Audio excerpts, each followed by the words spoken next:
Halo Sokenians, jadi selamat datang di podcast kami ini dan kami Gak apa-apa. Jadi kami ini dari Karikor Production, sebuah production house dari film Women. Dan nama saya Travis Stefanus Nama saya David Waldalfat. Dan hari ini kami ada Bintang tamu yang sangat spesial nih. Sangat spesial. Karena bagi Sokonians yang sudah menjadi penonton dan juga pendengar dari podcast Social Connect di Spotify dan juga penikmat konten di Instagram, dan juga mungkin kalian juga yang sudah sering mungkin curhat ya di grup komunitasnya Social Connect di WhatsApp. Boleh disebutkan ya? Grup Social Connect di WhatsApp. Nah, jadi kita ada kedatangan tamu yang sangat spesial, yaitu adalah Kak Andi. Tepuk tangan semuanya. Boleh, Andi memperkenalkan diri sendiri? Oke, halo teman-teman semua.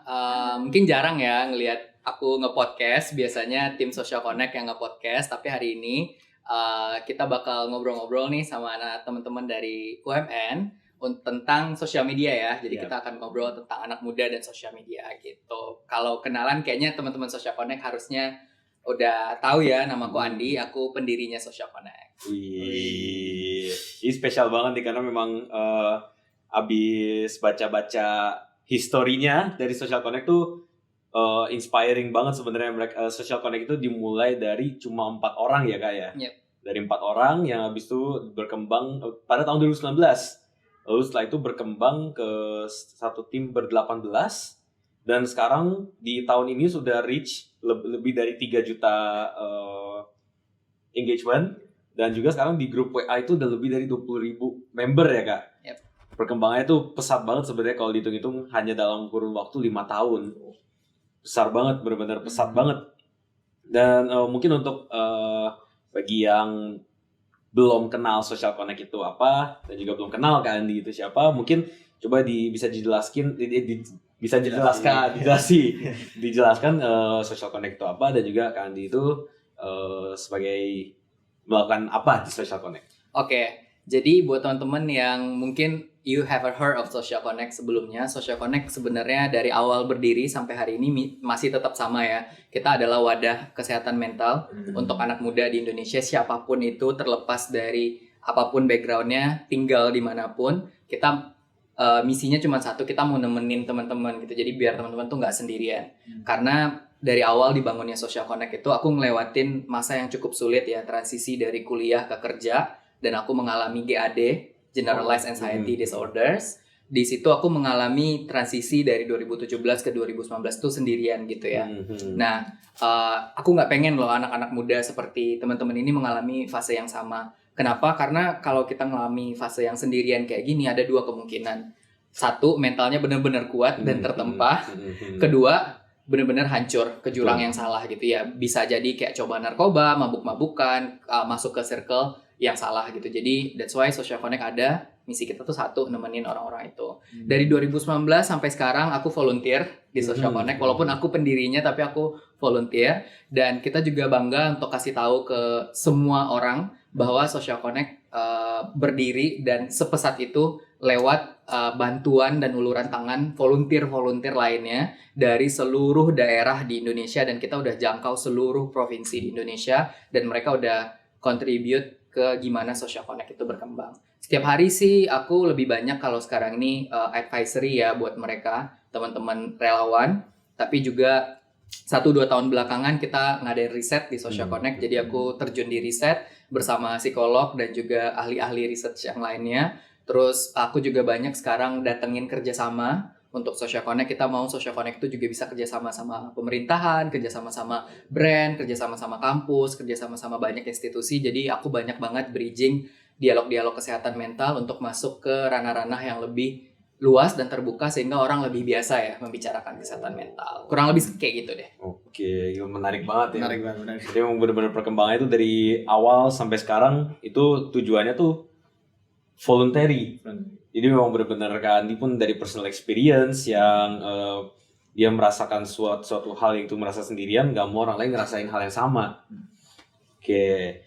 Ya, kayaknya itu udah cukup menjelaskan social connect itu apa, Kak Andi itu siapa, tujuannya apa.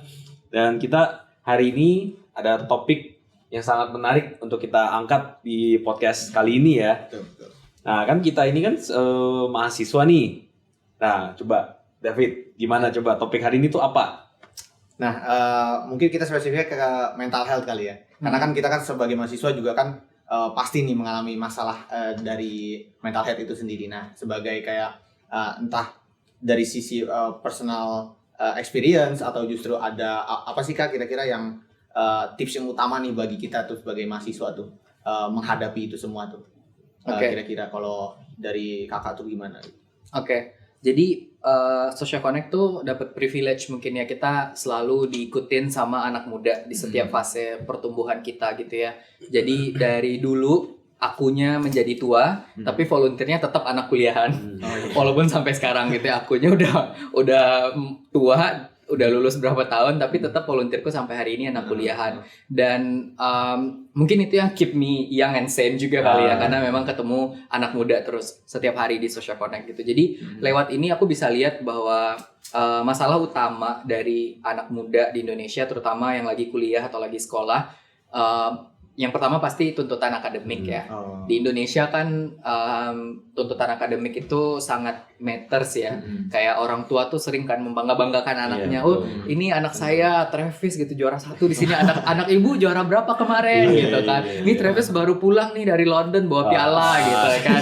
Pokoknya pasti kayak gitulah ya. Academic it's very integral part. Kalau kita orang Asia, academic it's so much important gitu ya. Karena kan kita pengen anak suatu hari nanti istilahnya mengangkat derajat keluarga gitu ya. Yang kedua tuh masalah paling umum yang muncul di anak-anak itu ekspektasi orang tua gitu ya. Kan tadi tuntutan akademik, yang kedua ekspektasi orang tua. Jadi banyak case juga di teman-teman itu yang mereka ada di jurusan yang salah. Jadi berasa hidup di tubuh yang salah jadinya gitu. Tapi kalau pulang ke rumah tidak bisa komplain gitu kan, karena memang orang tua, iya kan mama maunya kamu jadi seperti ini biar kayak abang kamu, biar kayak biar kayak apa encang kamu, biar kayak ini kamu gitu ya. Jadi memang anaknya udah di setting ya untuk jadi apa nanti. Jadi di Asia kita juga sering bilang ya, our parents is very obsessed with the futures of the kids gitu kan. Dia obses banget untuk ngebuat si anak ini ada di path yang benar gitu, instead of anak ini berada di tempat yang dia sukai gitu kan. Yang terakhir sih paling sering kita lihat adalah peer pressure gitu ya. Permasalahan bersama teman-teman sebaya gitu ya. Peer pressure tadi kita udah ngomong juga ya di belakang layar bahwa peer pressure nggak hanya sekedar lo pakai Zara, gue pakai Zara gitu. It's so simple gitu ya. Lo pakai iPhone, gue pakai iPhone. Too simple. Itu too simplify ya kalau kita ngomongin peer pressure seperti itu. Banyak kali peer pressure ini berujung kepada tindakan-tindakan seperti pengucilan sebuah kelompok, bullying gitu ya, menjelek-jelekan seseorang gitu, menjatuhkan seseorang. Kenapa? Karena kan dia ingin mempertahankan hegemoninya dia ya. Contohnya ada anak berani tadi ya yang aku bilang di sebuah kelas gitu ya, untuk dia tetap berani harus ada yang tidak berani kan. Kalau nggak ada kata berani itu kan. Nah, untuk ada yang tidak berani, gimana cara bikin ada anak tidak berani?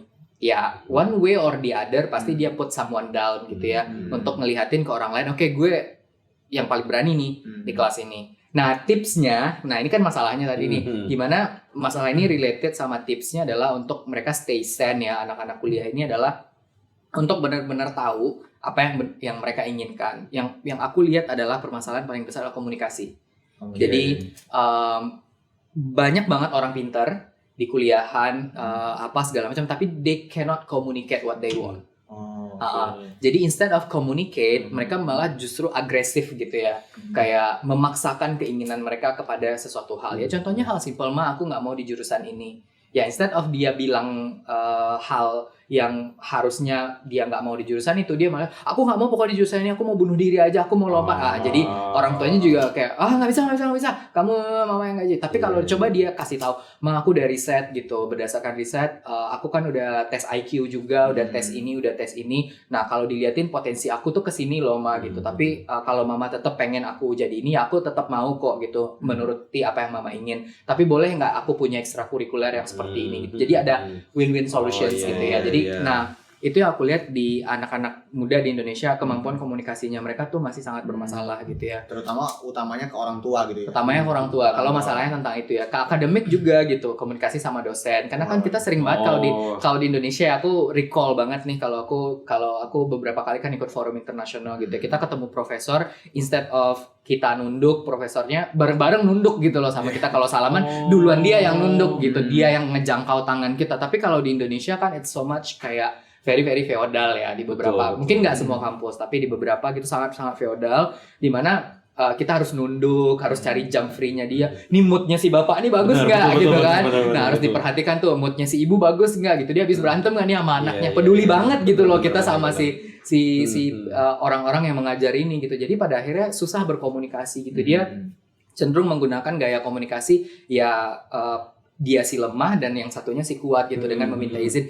Bu, izin boleh nggak saya seperti ini? Instead of kalau dia bisa berkomunikasi lebih bukan lebih lancang ya, lebih teratur gitu ya, lebih terarah gitu. Bu, mohon maaf, kemarin tugas yang ibu berikan sepertinya salah gitu ya, karena deadline tugas yang ini tuh terlalu mepet karena kita sebelumnya kita masih ada kerjain praktikum ini dan seperti ini. Apakah boleh kami sekelas meminta untuk tugas ini ya? Instead of kayak mereka mete-mete di belakang gitu ya, kayak ngobrolin di belakang, kenapa mereka nggak coba bernegosiasi? Tapi mereka udah takut duluan pastinya kayak, ini killer nih gitu kan, galak nih gitu kan, galak nih gitu, ini nggak mungkin lah, mana bisa dinego-nego sama dia gitu kan. Nah mungkin memang culture di Indonesia juga kayak gitu kali ya.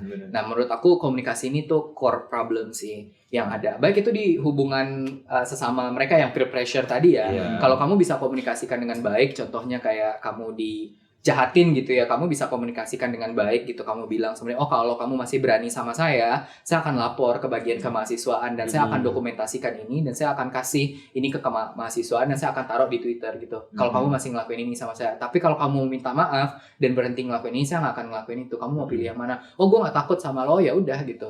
Kalian juga, maksudnya the way you communicate itu tuh sebenarnya bisa banget untuk bantu teman-teman tuh keluar sebenarnya dari masalah kesehatan mental. Berarti memang basically harus memberanikan diri untuk seenggaknya step out of the comfort zone untuk fight for it gitu kan, instead of cuma diem aja atau bahkan langsung ngasih agresif dan main judgement sendiri. Betul. Tapi memang bener sih itu kayak mostly di Indonesia seenggaknya lebih banyak kasus-kasus yang seperti itu sih Kak. Oke, mungkin kita coba tadi sempat ngomongin soal peer pressure. Nah ini masuk ke topik utama kita juga nih. Kita kan ngomongin soal mental health yang lebih utamanya itu di media sosial, yang ada hubungannya dengan media sosial. Tadi tuh sempat ada disebut peer pressure. Nah peer pressure ini kan kalau di kampus itu berarti lebih fokusnya tuh biasanya ke akademis, di mana kayak ada temen yang mungkin nilainya lebih tinggi dan kita jadi kena pressure ya. Technically itu bagus karena memotivasi, tapi kan interpretasi orang bisa berbeda. Dan juga untuk peer pressure itu banyak yang akhirnya malah jadi membanding-bandingkan dan juga bahkan FOMO. Nah selain kesuksesan dari rekan-rekan kita pun ada juga yang memang karena kelihatannya teman lebih berada. Dan juga, nah itu kalau dari kakak tuh gimana menurut kakak untuk kasus-kasus mahasiswa yang seperti itu, yang suka membanding-bandingkan di berbagai aspek dalam hidupnya? Aku mungkin one of those ya dulu waktu kuliah gitu ya. Jadi that's a very hard stories yang aku tuh nggak jarang ya ceritakan. Jadi dulu aku kuliah tuh sangat-sangat kompetitif karena aku lahir dari keluarga yang biasa. Gitu ya, nggak yang di bawah banget, nggak juga yang di atas banget, jadi biasa, jadi pas aja lah gitu ya. Ada untuk makan, ada untuk gaya ya dikit-dikit, nggak yang gaya banyak-banyak banget gitu kan. Dan harus pindah dari Sumatera ke Jawa untuk kuliah itu jomplang banget. Jadi dan apalagi orang punya stereotip ya tentang Sumatera gitu ya, dibilang kasar, orangnya pelit gitu ya. Aku orang Padang, di bawah Padang pelit nih gitu kan. Pelit nih, jangan bawa berteman gitu kan. Padahal kan you don't know me gitu kan. Betul. But you judge me like kayak right away. Kita belum ngobrol even, lu udah ada di kepala lu siapa gue gitu kan. Tapi that's how sebenarnya human brains works gitu kan. Society works juga kayak gitu. Dan aku tuh dulu aktif banget di social media waktu kuliah karena memang I love to tell the world what I'm doing gitu kan. Aku beberapa kali punya international engagement, aku ikut ini, ikut itu gitu kan. Aku seneng lah pokoknya mengaktifasi kegiatan-kegiatan aku di sosial media. Until one day aku ngerasa bahwa kayak kok berat banget ya rasanya semua aspek itu aku jadi perhati. Jadi aku sering banget setiap hari itu udah pulang kampus tuh pasti lihat sosmed, ini dia update apa ya. Nah terus berapa jam lagi kalau dulu story itu memang agresif banget ya. Nah, sampai sekarang aku nggak gitu tahu karena nggak aktif lagi di sosial media. Terus setiap beberapa jam sekali aku pasti ke trigger buat cek sosial media. Kenapa? Karena mikir dia lagi ngapain ya. Terus kalau ada temen aku yang pergi ke kota mana, update story nggak ya dia lagi di mana ya gitu. Iya. Jadi hal-hal kayak gitu yang dulu tuh terasa sangat berat ya, karena kita jadinya nge-compare, aduh gue kan gak ada uang ya buat pergi ke Bali gitu. Betul. Aduh relate banget.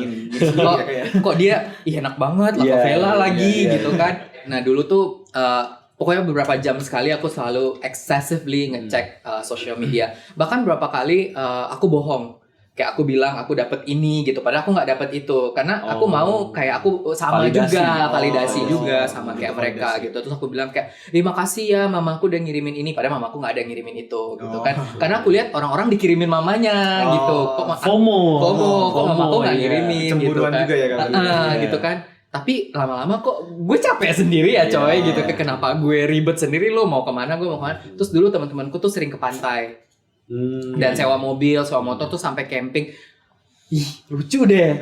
Berapa nih budgetnya, pas lihat dompet, aduh gue nggak bisa nih gitu. Tapi aku pengen juga gitu. Akhirnya dipaksa-paksain segala macem, sampai ribut-ribut juga sama temen gitu kan. Sampai cekcok lah gitu, sampai nggak berteman lagi. Nah sampai di suatu titik aku memasuki fase skripsi ketika itu, dan mamaku bilang, kamu harus lulus ya 3 bulan lagi, kalau enggak mama nggak ada uang buat lanjutin kosan kamu dan uang kuliah. Langsung kayak kena tamparan realita. Kayak dunia tuh terhenti seketika. Aku yang harusnya kayak pergi ke pantai, pergi ke Bali, yang kayak jalan-jalan di Pantai Kuta, kayak pokoknya semua realita-realita yang aku pikir-pikirkan itu tuh langsung seketika mati. Dan hari itu aku memutuskan, oke, aku harus off dari social media. Aku harus lulus gitu ya. Dan surprisingly ketika aku off dari social media itu berat banget. Tapi aku camkan dalam hati, lo mau off dari social media tuh lo nggak makan lagi. Iya betul. Kan? Lo nggak makan lagi, lo stay di kota ini, lo nggak makan lagi gitu. Karena kan aku bilang kita nggak ada uang lagi gitu untuk bayar di semester depan gitu. Akhirnya aku lulus dalam aku ngerjain skripsi itu 2 bulan. Jadi dalam 3 bulan tuh beres semuanya. Terus aku ngeninggalin sosial media, tapi berat banget. Aku cek terus gitu kan. Tapi aku sempat yang kalian sempat sih aktif lagi. Aktif lagi. Tapi kita kayaknya nggak relate di situ. Enggak. Kita nggak ngelakuin. Tapi nanti aku juga mau cerita juga soal di sosial media, karena topik peer pressure ini tuh menarik banget, karena tadi sorry aku potong. Ada lanjutan lagi? Iya. Jadi aku aktif. Terus di situ berat banget ya untuk keluar, karena aku memang orang social comparison banget ketika itu gitu. Jadi what I'm gonna tell di sini adalah nggak ada ujungnya. Kalau mau ngomongin social comparison dan peer pressure itu nggak akan ada ujungnya. Itu has no limits gitu ya. Jadi bakal berhenti di suatu titik yang kalian juga nggak tahu titiknya ada di mana gitu. Makanya aku sempat aktif, tapi akhirnya what I have learned, karena mungkin aku lebih tua dari kalian. Jadi akhirnya aku stop social media, aku lulus dengan cepat. Alhamdulillah aku beres kuliah, aku pindah ke Jakarta, aku dapat kerjaan, aku kerja habis itu. Dan one thing that I realize ketika 1 tahun aku away dari social media adalah my life immeasurably better dari semua aspek gitu, dari semua aspek. Tapi one things that I don't realize adalah efek social media itu stays with me, dan itu yang nge-lead aku ke generalized anxiety disorders sampai akhirnya aku harus seeing psychologist gitu. Kenapa? Karena aku kan biasanya di sosial media ya bandingin diri. Tapi kan sosial media udah nggak ada lagi tuh mediumnya. Tapi kan kebiasaan bandingan dirinya udah kebentuk dari awal kuliah. Udah kebentuk kan kebiasaan kayak aku dikirimin mamaku juga gitu. Aku diginiin juga nih. Mamaku doing this juga for me. Kebiasaan itu stays. Platformnya nggak ada. Oh, nggak tersalurkan jadinya. Nggak tersalurkan. Tahu nggak di mana Terus dia gimana tuh? disalurkannya? Gimana tuh? Disalurkan dalam kehidupan sehari-hari di dunia nyata seperti ini. Oh, Jadi berarti- akhirnya aku di kantor itu maksain buat beli Adidas gitu ya. Oh. Bayangin gaji UMR tinggal di Jakarta dan I should buy an Adidas for office karena aku kerja di sebuah kantor di sebuah e-commerce di Indonesia yang waktu itu booming banget gitu kan. Adidas apa Kak belinya dulu? Waduh lupa tuh. Terus NMD. Pokoknya aku harus cari yang yang merek gitu karena orang-orang di sana tuh sepatunya Semua branded branded semua. gitu Di Jakarta, kan.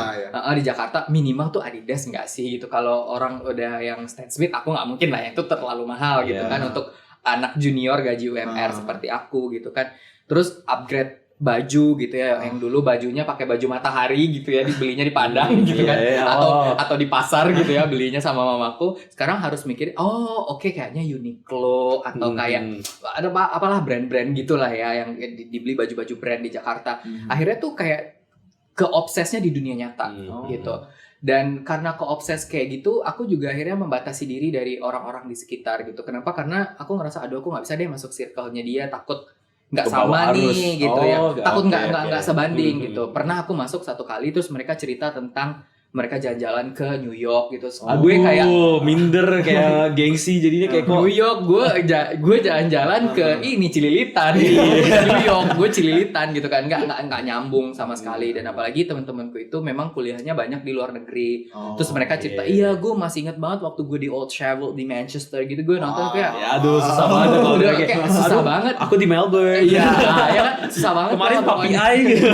susah banget. Jadi waktu itu aku struggling karena aku memang anak kampus yang biasa aja gitu kan, dan kampus daerah gitu kan, harus ke Jakarta ketemu di perusahaan yang gede nationwide perusahaannya, dan orang-orangnya lulusan luar negeri gitu kan. Jadi itu jadi immeasurably berat banget, dan disitulah aku develop kecemasan itu ya. Jadi hanya aku cemas aja bawaannya kayak kalau gue pakai ini gue diketawain nggak ya, kalau gue pakai sepatu ini maluin nggak ya gitu. Kan kita hari ini mau kesini, gue pakai apa ya gitu. Gue beli parfum apa ya. Yang lain kan parfumnya kayak gini, masa gue parfum itu parfum marketplace ya kan, yang harga 15.000 itu, masa gue nggak beli yang Chanel yang apa yang gitu-gitu juga. Jadi kayak sampai aku dulu tuh pernah berusaha cari jadi parfum display if you know di mall-mall. Jadi aku hunting itu supaya sama orang, you know. That's something that I never thought in real life, tapi that's something yang aku mau anak-anak di luar sana tuh tahu. If you guys in the stage yang kayak gitu hari ini, stop doing that. You just harm yourself gitu. Stop doing that. Just tampil apa adanya. Tapi aku berhasil untuk tampil apa adanya itu panjang cerita, butuh 3-4 tahun lagi. Jadi Andi yang di umur itu masih tetap kayak gitu dengan masalah kesehatan mentalnya, hingga butuh 3-4 tahun lagi untuk aku keluar dari trap itu. Dan itu immeasurably so hard untuk keluar dari situ. Artinya itu validasinya justru malah lebih nyata dan lebih Iya. lebih parah daripada sosial media ya justru. Karena Secara langsung. platformnya hilang nih, platformnya hilang. Tapi Secara kebiasaannya Iya, kita masih keep ada. kan. Bayangin kalau kamu main game online sampai malam, biasa main HP, main game online. Kebiasaan tidur terjaga sampai malamnya kamu keep, tapi HP-nya nggak ada.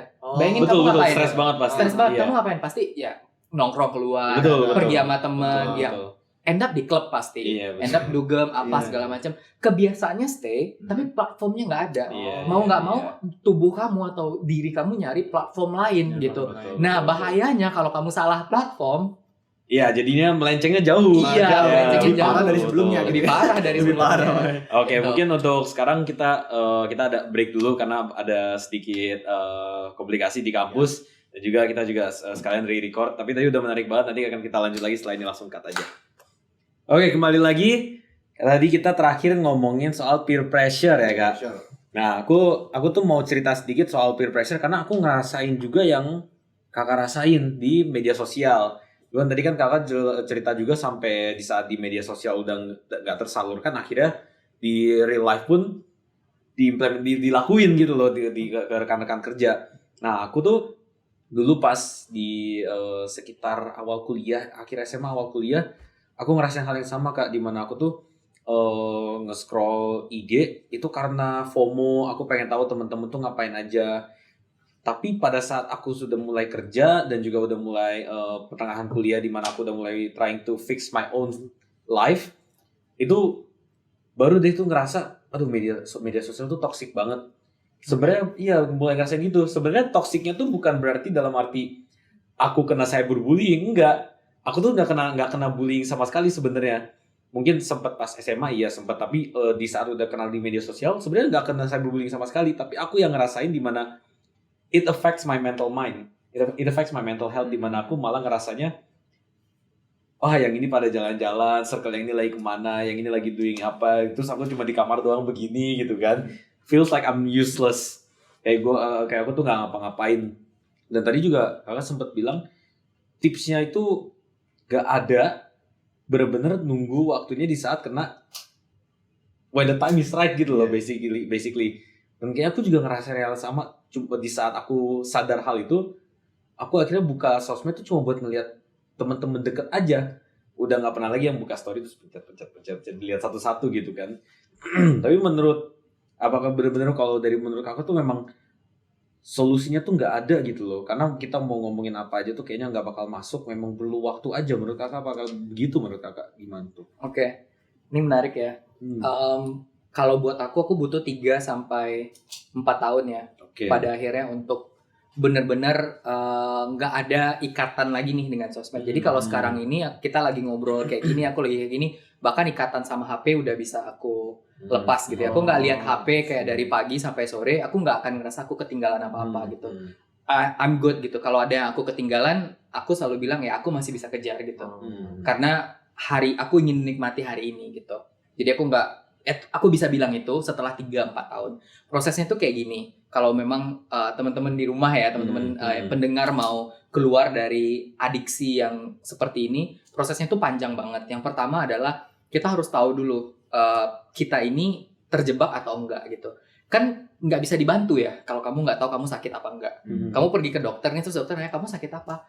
Nggak tahu sih dok, dokter saya sakit apa? Nah itu kan dokternya, waduh gimana nih ngabisin kuota BPJS aja nih kita berdua, kata dokternya kan saya resep ya katanya kan. Jadinya kayak gitu kan, jadi nggak jelas arahnya kemana gitu. Aku akhirnya menyadari bahwa bahkan aneh ya, kayak aku dulu sosmednya adiksi waktu kuliah, terus aku keluar dari situ aku beranggapan wah aku bakal baik-baik aja nih. Aku tadi kan di awal bilang immensely tuh hidup aku baik-baik aja. Tapi karena sosmednya hilang, wadahnya hilang, jadinya jadi di real life gitu loh. Jadi kayak gitunya di real life karena gitu ya? Lebih parah gitu, karena nggak ada sosmednya gitu. Oh ternyata sosmednya yang hilang, behaviornya masih ada. Kenapa behaviornya masih ada? Karena aku nggak nyadar aku punya behavior itu.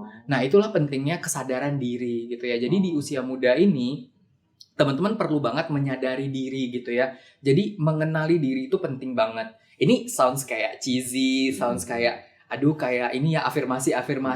Kalau di TikTok kan kalau video ini lewat bilang amin di komen kamu akan lebih baik jadi besok. Ya, klik jadi, like supaya bisa. Iya, share ke teman kamu biar besok kamu beruntung gitu. Ini seems kayak impossible gitu, seems kayak too good to be true gitu. Tapi is it true gitu ya? Ketika kamu mengenali diri kamu, siapa kamu gitu. Kayak aku udah tahu siapa Andi gitu ya. Aku udah tahu Andi itu sukanya apa, nggak sukanya apa, jeleknya apa, bagusnya apa, nggak bagusnya sama sekali apa tuh aku tahu.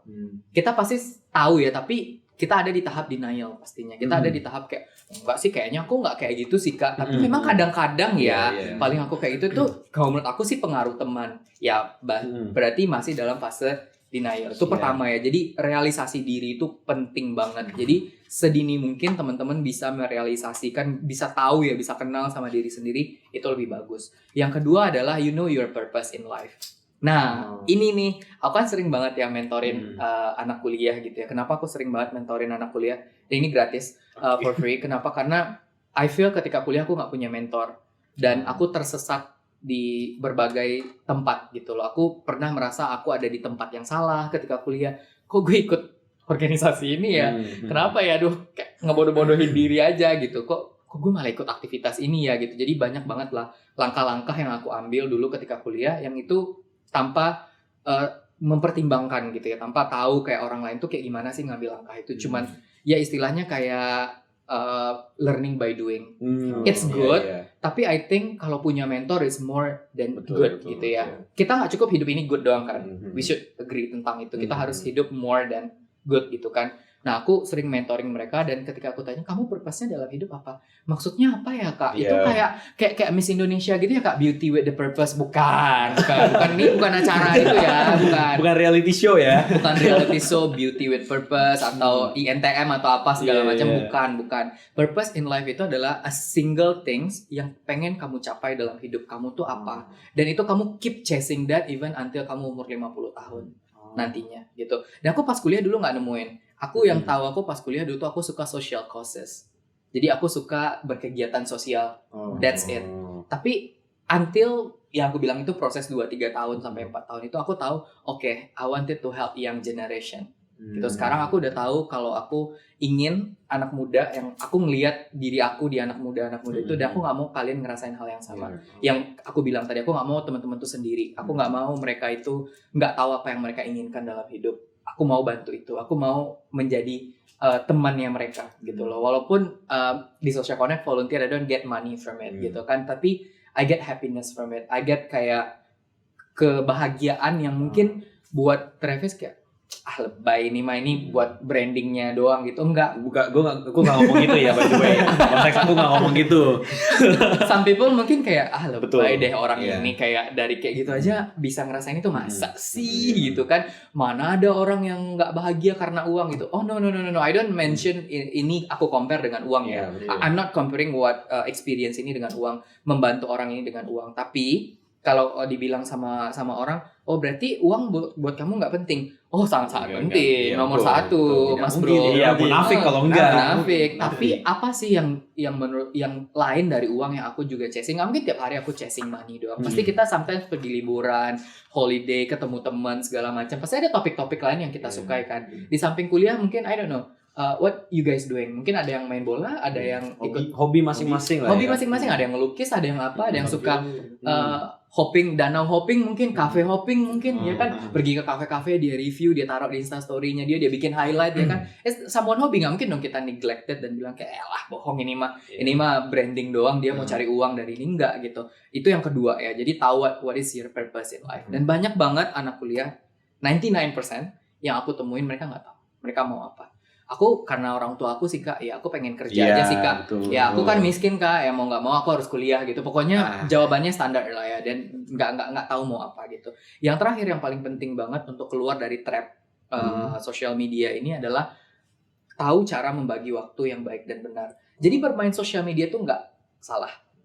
Kenapa nggak salah? Karena kalau kamu nggak bermain sosial media justru salah kalau menurut aku ya. Betul. Karena kamu akan ketinggalan, kamu akan ketinggalan trends. Kalau ketinggalan trends dampaknya apa gitu? Ya udah, banyak berita-berita terbaru yang mungkin nggak kamu ketahui. Mungkin ilmu pengetahuan baru yang nggak kamu ketahui. Penelitian baru yang nggak kamu ketahui. Informasi seputar kesehatan terbaru yang nggak kamu ketahui. A lot of, mungkin Social Connect nggak kamu ketahui gitu. Betul. Nggak itu ya. Nggak aktif di social media. Mungkin kamu nggak dengerin podcast ini kalau kamu nggak aktif di social media. Cuman there is a time. Aku bilang di diri aku ketika bermain social media itu namanya time block. Time block. Jadi ada waktu untuk bekerja, aku benar-benar put everything aside. Dan emang fokus bekerja aja gitu loh. Dan kalaupun memang buka sesuatu yang lain, paling WhatsApp. Kenapa? Karena komunikasi pekerjaan gitu. That's it. Email lah tambahan gitu ya. Kita pasti butuh itu kalau untuk orang yang bekerja. Tapi apart from that, kayak sosial media enggak gitu. Tapi ada nggak waktu aku cek sosial media setiap hari? Ada. Dan kapan aku cek sosial media? Sebelum tidur. Karena aku cek sosial media dan orang bilang, ya Kak, kan nggak sehat cek sosial media sebelum tidur, nanti tidurnya makin panjang. Itu jadi nggak sehat karena kamu nggak bisa membagi waktunya. Nah kalau kamu nih orangnya penguasaan dirinya masih rendah, jangan coba ini. Ini hanya untuk yang sudah terlatih. Kan ada tuh di video-video ya untuk yang sudah pro dan terlatih gitu ya. Nah ini untuk yang udah terlatih. Kalau aku memang cek sosial medianya tuh malam. Kenapa? Karena siang aku tuh kerja. Dan biasanya pagi, bentar aku cek sosial media. Kenapa? Karena memang ya gimana ya, kerjaan aku berkaitan dengan marketing gitu kan. Dengan sosial media, dengan konten gitu. Jadi aku lihat dong konten-konten yang partner aku udah bener atau belum. Ada komen yang harus dibalas atau enggak. Jadi aku mewajibkan aku untuk cek sosial media. Tapi aku anjurkan banget kalau memang untuk anak-anak kuliah nggak harus ngecek sosial media. Pagi itu kalau bisa jangan cek sosial media, lebih banyak untuk belajar dulu gitu ya. Selesaikan tugas, selesaikan apapun gitu. Aku bilang setiap hari itu aku akan memakan 4 sayuran paling gak enak. nama teorinya. Jadi aku makan 4 sayuran paling gak enak di hari itu. Dan sayuran itu tuh to-do list aku. Oke, kayak Apa the worst sayur- things to do gitu Iya, lah ya, yang the worst thing to do. you don't want to do. I don't want to do, tapi Coba tebak, sorry. Pasti workout? no. Nggak jadi. Nggak jadi. Soalnya banyak Nggak yang nggak suka workout kan, tapi they have Nggak to jadi. do that. No. Oke. Satu tuh aku benci banget kalau harus ngerjain riset konten. Karena aku kan konsultan marketing ya. Di samping aku pendiri Social Connect, aku juga konsultan marketing secara profesional. Itu riset konten tuh bisa menghabiskan berjam-jam. Dan bisa buka semua sosial media. Dan bisa ngecek komen orang tuh aku bacain Betul, semuanya betul. untuk ngeriset konten itu. Apa nih yang orang obrolin seputar ini gitu. Aku paling benci ngelakuin itu. Tapi early in the morning, I should eat the very ugliest sayuran, vegetables. Iya, Aku harus eat iya. ini. In order siang nanti aku nggak usah mikirin dia lagi gitu loh. Diselesain di awal. Iya, setiap pagi itu aku eat yang paling busuk, yang paling jelek, yang paling nggak enak itu aku makan dulu di pagi itu dan aku habisin sehabis-habisnya sampai nggak bersisa gitu ya. Istilahnya tuh kayak habis ludes lu semua, Iya, habis iya, lu sama iya. gue gitu. Kayak gitu. Jadi sehabis-habisnya di pagi hari gitu. Di siang hari aku cuman makan 2 atau 1 doang. Yang itu pun aku suka banget gitu. Jadi aku doing aktivitas yang I love to do gitu. For example, aktivitas yang I love to do di siang hari adalah nulis konten. Jadi aku suka tuh kalau nulis konten aku suka being kreatif ya. Nyari ide kreatif, nulis konten, terus kayak mikirin program segala macem, mikirin aktivasi brand segala macem tuh aku suka. I'm do it in the afternoon. Nah, late at night aku do it something yang aku nggak perlu mikir. Oh, justru gitu. Makanya aku ya. scroll sosial media, chat with my friends, Zoom sama keluarga di rumah, teleponan sama mama, segala macem gitu ya. Jadi main sosial media paling jam 11 aku udah ngantuk dan that's it. I go to sleep. Berarti walaupun WFH pun tapi tetap terstruktur ya. Jadi karena dari yang aku lihat, dari yang aku pahamin untuk perihal membagi waktu tuh berarti tadi kan juga bilang untuk profesional. Karena memang kayaknya kalau dapat dilihat tuh fondasinya tuh harus ada dulu. Yep. Yaitu dimana mulai dari hal-hal kecil kayak karena tadi kan juga udah dibilang pagi ngelakuin yang paling berat. Paling berat. Dimana sebenarnya kalau buat kita bangun pagi aja tuh nggak ada. Iya. kita tuh udah bangun selamat siang gitu loh, langsung gitu kan. Pagi tuh nggak ada. Kita tuh paling lama subuh terus langsung siang, nggak ketemu pagi. Nah jadi mungkin untuk kayak tadi kan sempat dibilang untuk yang profesional, kalau untuk penonton di rumah yang pengen coba itu mungkin harus dimulai dari yang basic dulu ya, basic necessities sebagai seorang manusia di dalam satu hari tuh ngapain aja ya. Pertama yang pasti udah dari bangun pagi, bangun yang seenggaknya teratur lah ya, nggak perlu yang pagi banget. Aku sempat dengar katanya nggak perlu bangun yang selalu harus pagi atau gimana atau tidur 8 jam, yang penting teratur dulu dan yang penting punya habit. Dan itu yang aku rasain juga, di mana awalnya hidupku tuh nggak teratur, aku cuma bangun main game tidur lagi, sampai akhirnya aku coba untuk baru pas semester ini deh kayaknya aku juga ya, karena mungkin ada yang nemenin ya, jadinya punya perasaan gitu kan. Akhirnya Ada yang nemenin iya, ya. mulai Serem ya, ini hantu apa gimana? Ini bukan sosok halus kan.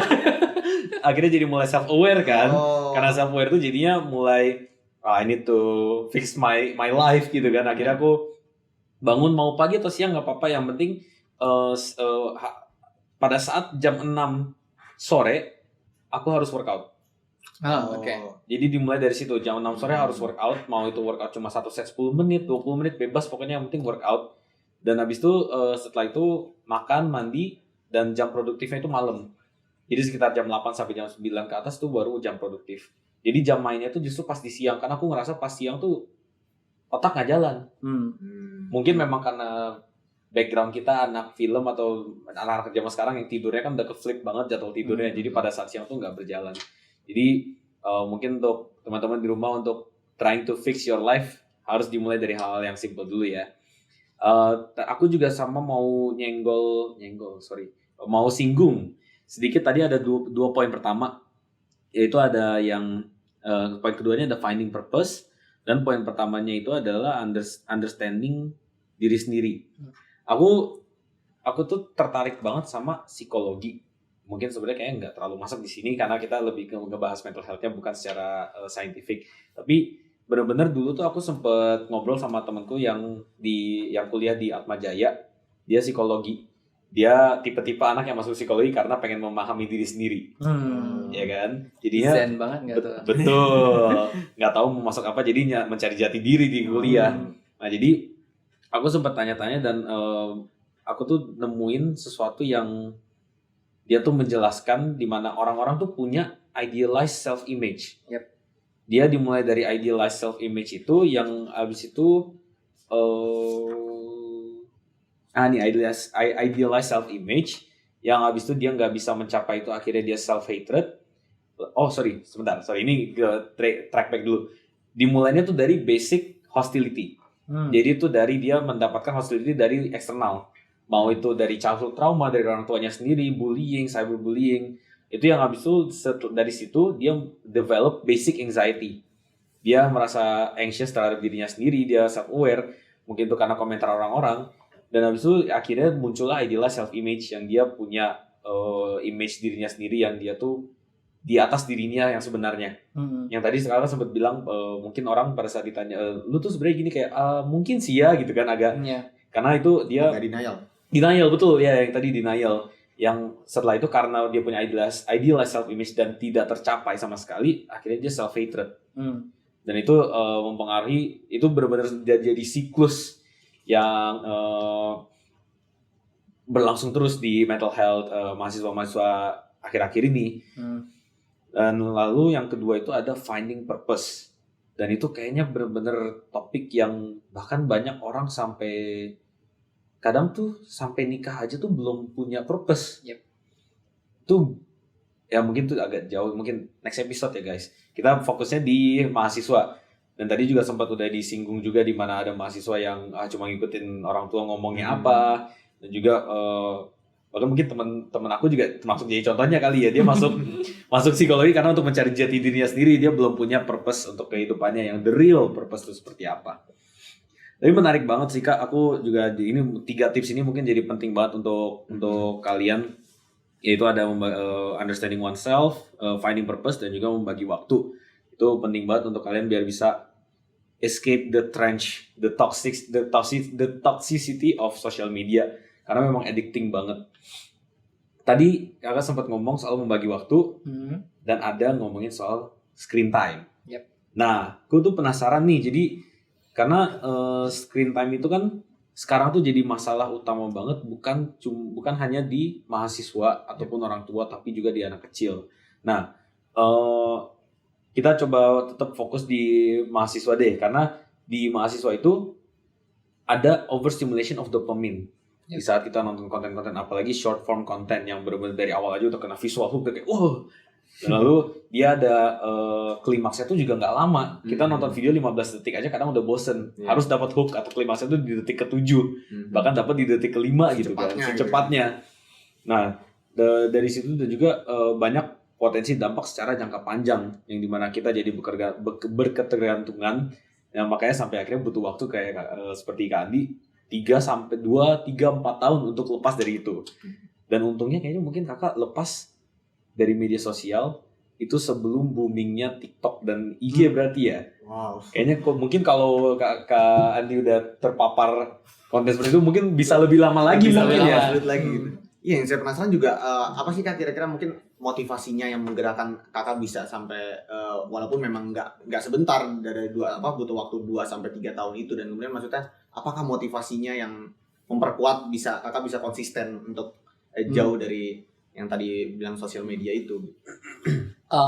Hal utama sih adalah yang pertama increase intimate relationship ya. Jadi dulu tuh aku berteman sama siapa aja. Jadi it's quite hard to name it kayak mana yang teman dekat, mana yang enggak gitu ya. Tapi setelah off dari social media dan punya kehidupan di real life, nginjek tanah lah istilahnya, touch the grass gitu ya. Jadi dari sana tuh jadi tahu gitu ya kayak ada teman dekat dan berasa disupport. Support itu berasa real. It's not a screen support gitu. Not a comment yang kayak wah kamu hebat, kamu bisa gitu. It's okay, it's fine. Tapi emang ini benar-benar ketemu, ngobrol, disupport apa segala macam gitu. Dan aku increase banget intimate relationship sama beberapa teman dekat dan sama keluarga juga gitu ya. Itu yang pertama, dan aku merasakan itu nggak didapat dari social media gitu. Terus yang kedua adalah Because I work in marketing, I learn how social media works. Oh Yeah, that's very interesting topik ya. Jadi social media itu memang dibuat untuk jadi adiktif. Dan semua konten yang kita tonton itu tuh ada formulanya. Betul. Konten hook apa segala macam. Betul. Ada konten creator yang jual e-booknya, yang jual Iya, apa, biar kita betul. bisa bikin konten yang hook dan bikin orang stay berlama-lama di social media gitu. Ketika aku tahu itu, aku ngerasa kayak berarti kita manusia itu memang ditargetkan sama mereka untuk nonton mereka. So if we take all of our time for them, what's left for us? Jadi kalau misalnya kamu nonton seorang YouTuber nih, pikirin, kamu nonton dia kan dapat uang dengan dia cuap-cuap kayak gitu, dia segala macem. Berjam-jam kamu tonton dia sampai kamu beli merchandise-nya, sampai kamu nangis-nangis berantem sama orang tua kamu. What do you get from it? Entertainment sih, cuma Ya, tapi the real things what you get from it. Pasti kalau orang-orang bilang ya kita ngefans, pasti kita ya support dan kita pasti happy gitu, kita fulfill gitu. Ya nggak apa-apa if you have the money and the time, that's really okay gitu. Ya, that's really okay. Tapi bayangkan dengan kamu ngelakuin itu, you lose kayak a chance for you to success. Let's talk about the middle low people, orang yang kuliah dan dia middle low dan dia trap di sini. You only have one shot to get into the middle high, and you waste the time to do that, then not get the shot right away. Where are you ending? Jujur aku ngerasa agak keserang sih. karena iya relate banget karena mungkin ya biar kakak tahu sedikit background aku tuh kalau suka sesuatu tuh bisa full 100%. Adik banget. Dan aku tuh sempet adiksi sama K-pop. Ada satu grup yang aku stan, yang aku suka banget. Namanya Fromis_9, guys. Kalian please listen Fromis_9. Sorry gue promosi. Gue sayang banget sama mereka. Jadi aku tuh suka banget sama Fromis_9. Aku dari semua rilis mereka, aku tinggal 2 album lengkap. Aku juga punya lightsticknya mereka. Aku kemarin beli album 1 set ada 3. Merchandise-nya. Ya, aku bikin video ulang tahun. Sebenarnya Kayaknya sih tepat sasaran sih kan. Iya makanya aku Kamu nggak bermaksud loh tadi. Ini belum kita bicarakan di belakang kamera ya. Iya, dari bilang middle low lagi, terus habis itu kayak aduh masa depan aku kuliahnya extend, kayak aduh kerasa semua. Cuma tapi aku setuju sih, memang maksudnya penting untuk kayak idealis boleh, tapi harus realistis ya kan, ngelihat gimana kondisi kehidupannya gimana. Ya punya hobi boleh, tapi aku pernah ada satu quote sih dari satu toko e-commerce lah. Dia tuh bilangnya salurkan uang untuk hobi supaya hati tenang, rezeki lancar, hobi lancar. Jadi memang ada siklusnya seperti itu. Tapi kan ada apa yang perlu kita perhatiin kan, di mana di saat hati lancar kerja lancar. Maksudnya banyak orang hobi lancar, hati lancar, hobi lancar. Nggak ada kerjanya gitu kan. Nah itu jadi sorry agak intermezzo, maksudnya tadi cuma ngomong aja kayak gimana aku kerasa keserang. Tapi nggak apa-apa. Coba sorry dilanjut lagi. Jadi soal orang-orang untuk uang dan kayak middle low untuk kayak kuliah. Yep. Jadi kalau dia udah trap ya di situ, bakal banyak chance yang akan hilang gitu. Many hours dia spend untuk nonton gitu kan. Berarti less hours dia spend untuk develop themselves. Nah, kalau dia lulus dari kuliah hanya berbekalkan ribuan jam menonton YouTube untuk sesuatu yang dia sukai itu tadi, is that enough untuk dia memulai pekerja karirnya di perusahaan atau masuk startup? Is that enough untuk dia tahu cara berkomunikasi dengan orang, untuk tahu cara networking? Kan kuliah itu ada untuk sebenarnya teman-teman memperlayak diri kan. Betul, ketika teman-teman nggak kuliah, kelayakannya menurun dong.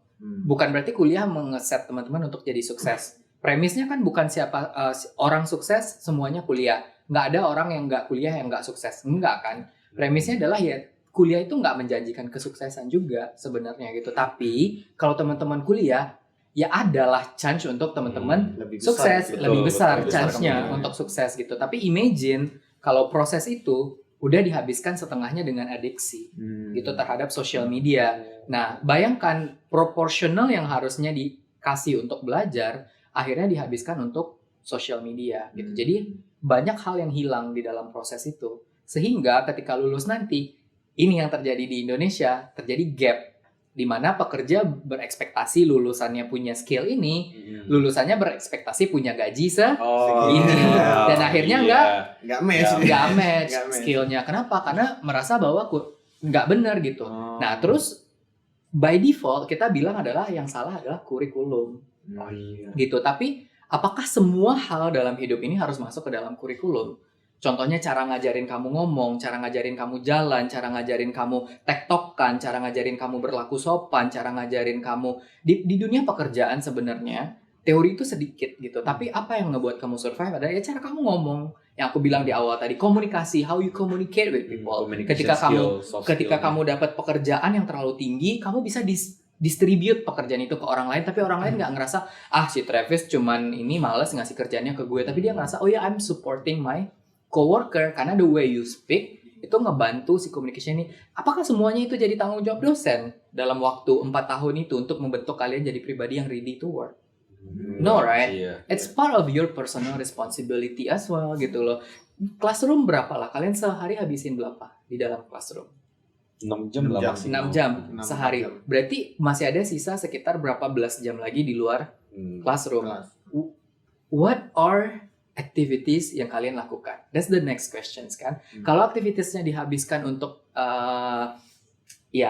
bersosmed ria gitu ya, dan nggak jelas pula tujuan sosmednya ngapain, what people expect from you ketika graduates nanti? Bisa nggak kalian mengisi tempat-tempat yang disyaratkan untuk bisa ini, bisa itu, bisa ini, bisa itu, tahu ini, tahu itu gitu. Karena pada akhirnya, ya gimana ya, syaratnya kayak gini, gue kuliah nggak ada tuh belajar kayak gini, emang kampus gue tuh nggak kayak gini gitu.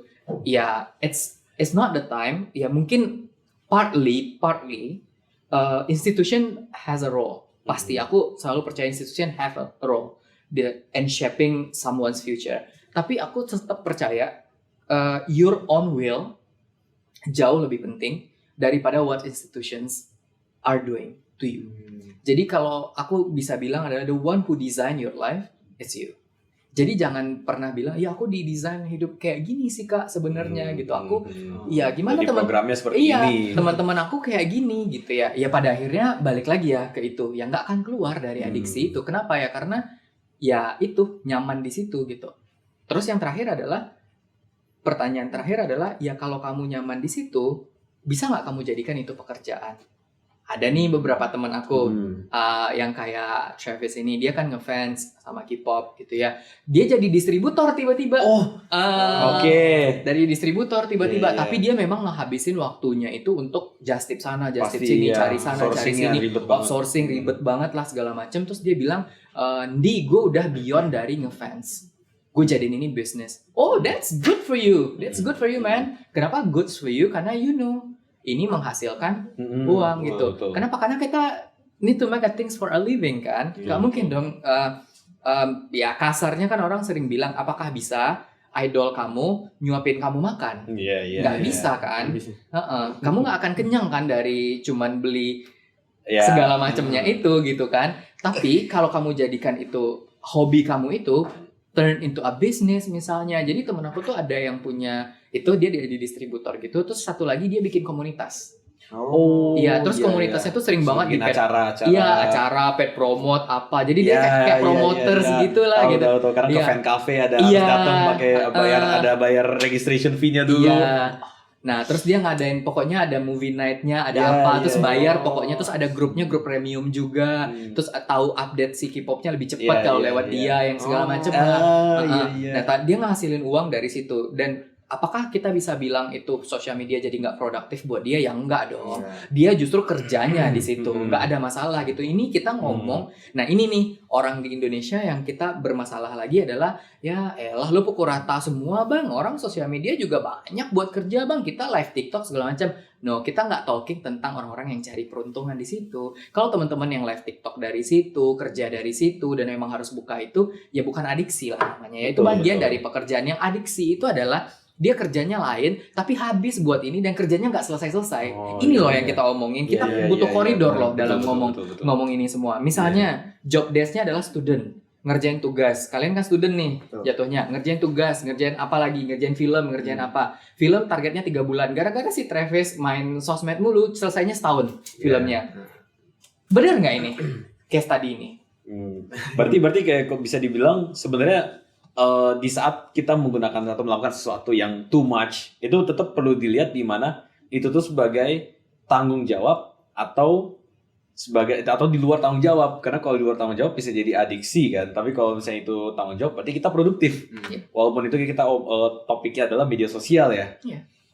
Oh alah. Aku setuju sih karena aku juga lebih tua dari banyak peer di sini. Aku juga udah ya, aku udah Travis senior aku BTW guys. Enggak ada. Kandi tuh boleh spill umur gak sih? Enggak boleh. Boleh, oke. Jadi aku tuh kemarin ini ya kan udah mulai yang sama kayak kakak nge-limit social media, dalam arti aku nggak terlalu merhatiin lagi untuk kayak orang-orang lagi kemana, karena di saat aku ngerasa kok orang lagi gini sih, aku tutup langsung aku tutup, aku udah nggak mau lihat lagi. Dan sejak itu aku sekarang semua hobi aku tuh aku cari uangnya. Aku kemarin ini baru masuk ke, ya ada hobi baru lah, aku masuk ke dunia remote control mobil, RC drift ya. Terus aku mikir ya, di Indo ini belum ada yang bikin apa body kitnya atau belum bikin apa, dan aku belajar 3D bisnisnya. Iya, aku langsung belajar 3D modeling Iya. di tablet aku tuh. Di situ aku ada aplikasi untuk belajar 3D modeling, dan sampai kemarin ini juga aku masuk ke hobi lain yang aku udah desain, sampai akhirnya aku print juga. Ada R&D dan sebagainya, dan jujur jadi seru banget sih untuk mencari duit, karena ngerasa ada potensinya, ini bisa ngasilin, ini udah enjoy, ada duitnya, ini ngasilin ya, udah bukan cuma ngeluarin duit tapi dapat duit juga. Ya. Dan itu menarik banget sih, dimana tadi berarti poin utamanya itu adalah di adiksi itu tuh harus dilihat di mana itu menjadi tanggung jawab atau bukan. Kalau memang itu sebuah tanggung jawab, berarti bukan adiksi, karena memang melakukan tanggung jawabnya. Yang kerjanya memang di media sosial, ya mau nggak mau kasarnya gitu kan, ada di sana. Kayak semacam, misalnya juga Kak Andi kan juga kasusnya ada gray area-nya banget tuh, dimana Kak Andi kan bisa 6 jam ngeliatin sosmed, tapi harus dilihat konteksnya. Kalau kita cuma take it out of context, dimana 6 jam ngeliatin sosmed, wah adiksi. Tapi ternyata sebenarnya nge-analyze memang untuk kerjaan, analisis datanya, mencari datanya, dan dibandingin dengan orang yang kayak let's say 2 jam melihatin sosmed tapi doom scrolling. Jadi memang perlu dilihat konteksnya ya. Jadi nggak semuanya tentang hal yang nge-distract gitu kan, hal betul. semuanya negatif, tapi justru ada juga hal yang positif juga kan di dalam sana gitu kan, bisa dimanfaatin justru yang ke arah yang lebih baik gitu. Tapi konteks juga matters, karena kalau kita take it out of context, technically kan di screen time-nya lebih dari 10 jam bisa jadi di handphoneku lebih dari 10 jam sehari. Karena memang aku harus riset kan di sosmed, apalagi setiap awal bulan itu screen time-ku bisa tinggi banget. Karena memang lebih banyak bermain di sosial media. Bahkan orang ngerasa kayak, ini kerja apa sih ini orang gitu. Kalau aku pulang ke rumah gitu ya, orang tua aku juga main HP mulu katanya. HP terus Katanya kan. Ya gimana mak, ini kan konten aku gimana nih, harus ngeriset, harus cari tahu gitu. Bahkan aku juga install semua sosmed. Aku pakai semua sosmed, jadi nggak hanya 1 atau 2, aku pakai semua. Lihat di semua sosmed, gunain semua cara, bahkan aku ngeriset juga cara-cara nyari ini di sosmed tuh kayak gimana gitu loh. Ada kan orang kalau di Twitter kan beda tuh cara algoritma bekerja gitu kan, yang nge-spill sesuatu di Twitter kan spill the tea, langsung algoritma tuh lancar jaya ya gitu ya. Jalur langit ya algoritmanya ya. Itu kayaknya hashtag ya yang paling kenceng ya. Nah itu jadi aku banyak banget pelajarin itu, gimana cara nemuin ini, nemuin itu, gimana cara, kenapa sih ini viral ya, karena kan balik lagi kerjaan aku ngebuatin konten buat orang gitu kan, ya mau nggak mau dilakukan yang kayak gitu. Tapi yang jadi pembatasnya di situ adalah aku screen time nih 6 jam, hasilnya apa? Aku ngasilin sesuatu loh. Jadi hasil screen time aku itu 1 buah PPT yang panjang banget, mulai dari kayak research key trends nih di tahun ini, di bulan ini, gini loh perkembangan di bagian kesehatan mental. Orang ngomongin 4 topik ini. Yang ngomongin 4 topik ini ciri-ciri orangnya kayak gini. Tuh mereka demografinya tinggal di sini. ya ada hasilnya dong, dan ini dibayar nih. Hasil Betul. PPT ini adalah buah pikir aku, dan ini adalah kerja aku sebagai konsultan gitu. Jadi bukan screen time ya udah habis itu kayak oh ya udah sih udah tahu gue ya udah Iya, sih iya, nggak kayak iya, gitu iya. gitu ya. Ada PPT-nya aku kasih ke klien ya dibayar gitu loh. Jadi nggak yang semerta-merta screen time ya udah Iya, habis betul. itu ya udah aja gitu. Jangan Enggak. lihat dari satu sisi aja kan gitu. Betul. Ya, berarti mungkin untuk orang tua yang masih kolot ya, kan tadi juga sempat bilang ya HP terus gitu kan, ya itu perlu diketahui lah, kadang harus dilihat juga konteksnya apa, karena kan kita nggak pernah tahu Tujuannya apa dan apakah itu ada manfaat. betul Buat dia. aktivitasnya apa. Karena aku juga ngerasain yang sama di rumah, kadang suka diomelin komputer terus, nggak berdiri duduk terus keluar kayak gitu kan. Ya mau gimana mah, kerjaan orang ngedit video gitu kan. Iya. Mau nggak mau gitu loh. Tapi ya bener sih untuk screen time berarti perlu konteks juga, dan dimana di saat melakukan di screen time itu tuh produktif atau enggak. Nah terus nextnya pengen coba ngomongin soal, sebenarnya sih udah banyak banget yang kita omongin ya, dalam juga, dan banyak banget juga topik-topik yang sebenarnya pengen diomongin tuh udah sempat dibahas tadi. Mungkin kita coba ulik di perihal Mungkin tadi yang pas awal tadi kali ya, karena di awal kan ada bagian kalau dari awal proses gimana sih yang sosmed yang tadi yang kakak sampai bisa berhenti dari yang 3-4 tahun itu. Kemudian kan kakak juga bilang kan ada sadari diri sendiri dulu gitu kan, kenali diri sendiri dulu. Nah kemudian kan di dalam diri sendiri itu kan ada denial. Nah tadi mungkin ada kelewatan kita bahas, itu gimana sih kan maksudnya menerima denial itu, bagaimana menghilangkan denial itu gitu, karena mungkin sulit banget kali ya bagi yang merasakan denial. Kan denial kan juga kan bukan emang semua hal di mungkin dari perasaan kali ya, apa aja gitu, apa aja kita bisa denial, kayak apa yang kita nggak harapin, apa yang kita nggak dapetin, tiba-tiba kayak kita denial. Itu kayak gimana tuh kak handle-nya tuh kayak gitu? Ini deep banget ya, dan I need a lot of times to process myself ketika itu. Kenapa? Karena banyak sekali hal-hal yang sebenarnya aku tuh orangnya idealistik dulu. Jadi kayak pengen yang tadi Travis bilang ya, kita ngomongin tentang self image kan. Aku pengen potretnya itu sempurna gitu. Jadi yang tergantung ini tuh di dinding gitu ya, misal harus sempurna gitu. This is the best that can be gitu kan. Nggak ada lagi nih yang best daripada ini, dan susah banget proses untuk menerima itu. Prosesnya kayak gimana pada akhirnya aku menerima itu? Ada satu momen dalam dunia pekerjaan aku. Jadi aku kan kerja ya secara profesional. Aku sampai di sebuah titik di mana aku harus psikiater kan. 2 bulan sekali aku harus ke psikiater, harus minum obat setiap jam berapa, setiap malam. Kalau nggak aku nggak bisa tidur, dan my thought are very excessive. Setiap malam tuh eksesif banget mikirin. Pokoknya orang nggak mikirin, aku mikirin gitu. Gimana bumi berputar, orang kan ya bodo amat lah ya. Gimana hidup ini berjalan. Aku udah mikirin gimana 10 hari ke depan tuh satu harinya sebelum tidur. Jadi aku plan gitu loh di kepala aku, besok kayak gini, ini nggak boleh jadi kayak gini, ini nggak boleh, ini kayak gini. Waduh kalau ini sampai kayak gini, ribet banget. Pokoknya itu yang bikin nggak bisa tidur. Nggak bisa tidur, jadi eksesif banget karena generalized anxiety disorder tadi kan, jadi eksesif banget. Dan di titik itu aku juga bermasalah di tempat kerja, gitu ya. Jadi aku harus berhenti, harus resign dari tempat kerja karena banyak banget problem yang aku hadapin di tempat kerja ketika itu. Jadi sampai di satu titik aku pernah sakit, terus aku nggak bisa jalan gitu. Saking lelahnya badan menghandle semua problem di tempat kerja, belum lagi hidupku yang berantakan banget ini, pikiranku yang eksesif banget gitu kan. Sampai di titik itu, di satu titik aku cuma mikir adalah, okay, by the end of the day, ketika aku nggak punya uang, aku cuma tinggal sama Andi, sama badan ini. Nggak ada orang lain lagi di sini. Ya, karena aku juga merantau kan, keluargaku semua di Sumatera kan. Jadi aku berpikir, in the end of the day, there is no one will sit kayak di samping aku gitu. There is no one will comfort me. Even there is someone will comfort me, aku juga nggak akan comfort kalau aku nggak comfort sitting with my body. Iya, jadi aku tuh dulu nggak suka sama bentuk tubuh aku, karena aku bilang aku agak gendut itu, perut aku buncit gitu. Aku pengen ya pengen aku bagus badannya segala macam tapi malas olahraga gitu. Ya. Itu semuanya tuh pasti tuh. Semuanya tuh pasti tuh. Aku juga pernah. Jadi banyak banget dari tubuh aku tuh yang aku nggak suka. Aku dulu juga nggak suka dengerin suaraku sendiri. Oke. Jadi kalau ada video orang ngerekam video tentang aku milih untuk nggak dengerin video itu. Nggak apa-apa dia diposting di sosmed di mana, tapi I don't want to see that video. Aku juga nggak suka foto aku diposting.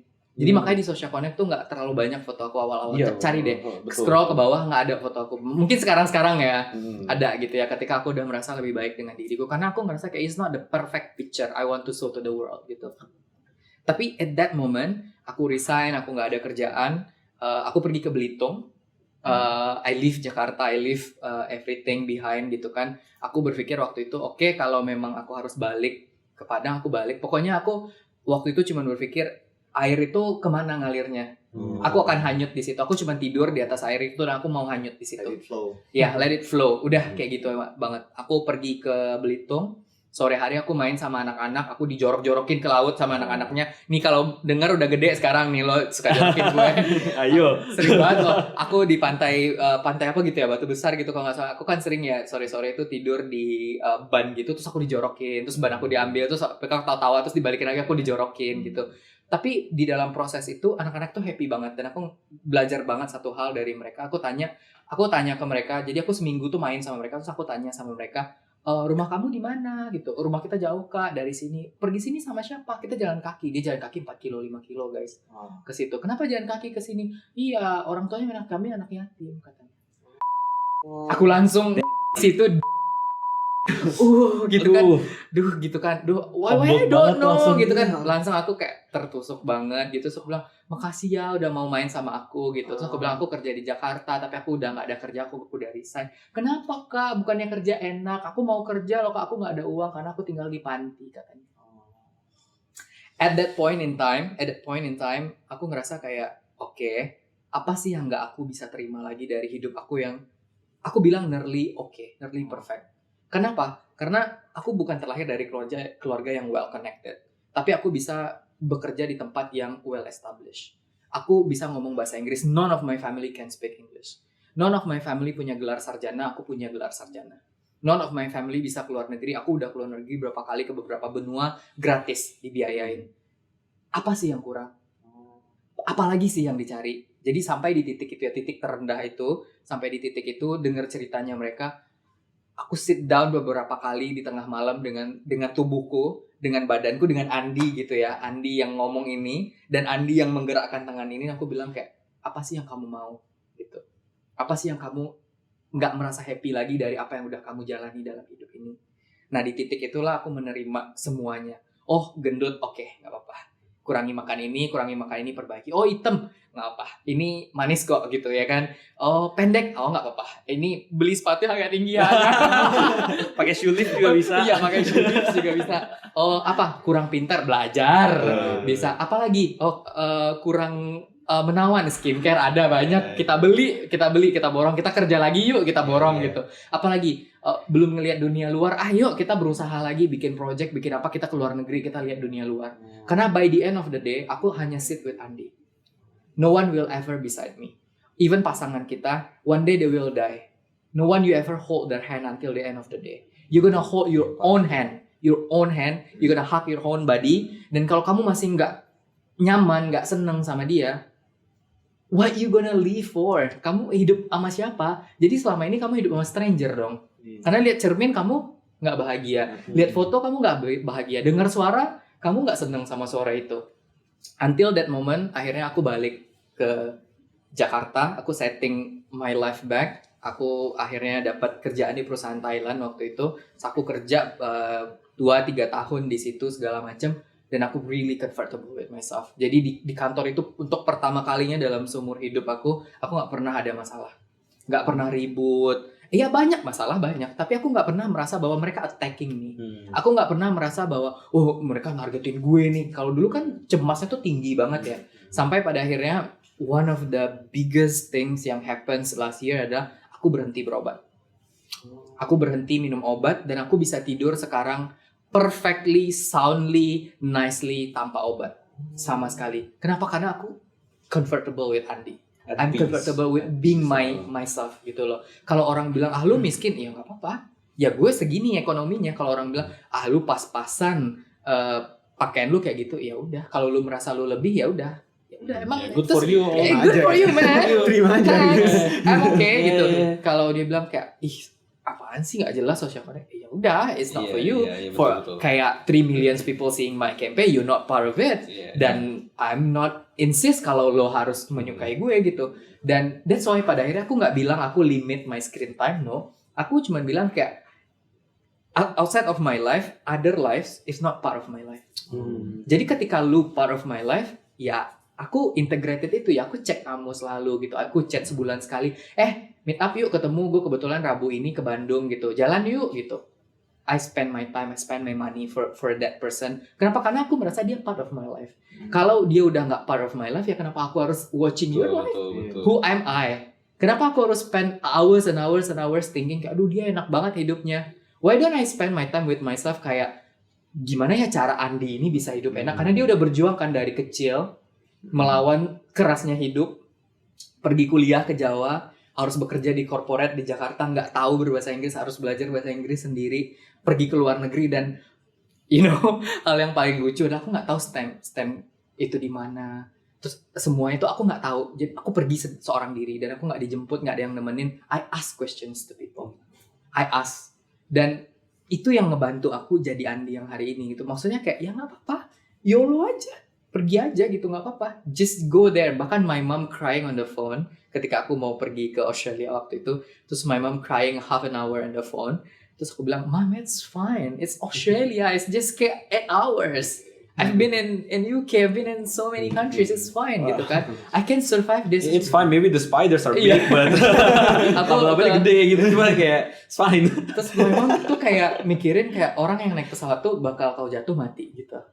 Kayak pikirannya tuh too simple ke segitu gitu. So aku selalu bilang ke mamaku kalau aku traveling, Mom, if I'm traveling, I'm about to open a new door of possibilities gitu.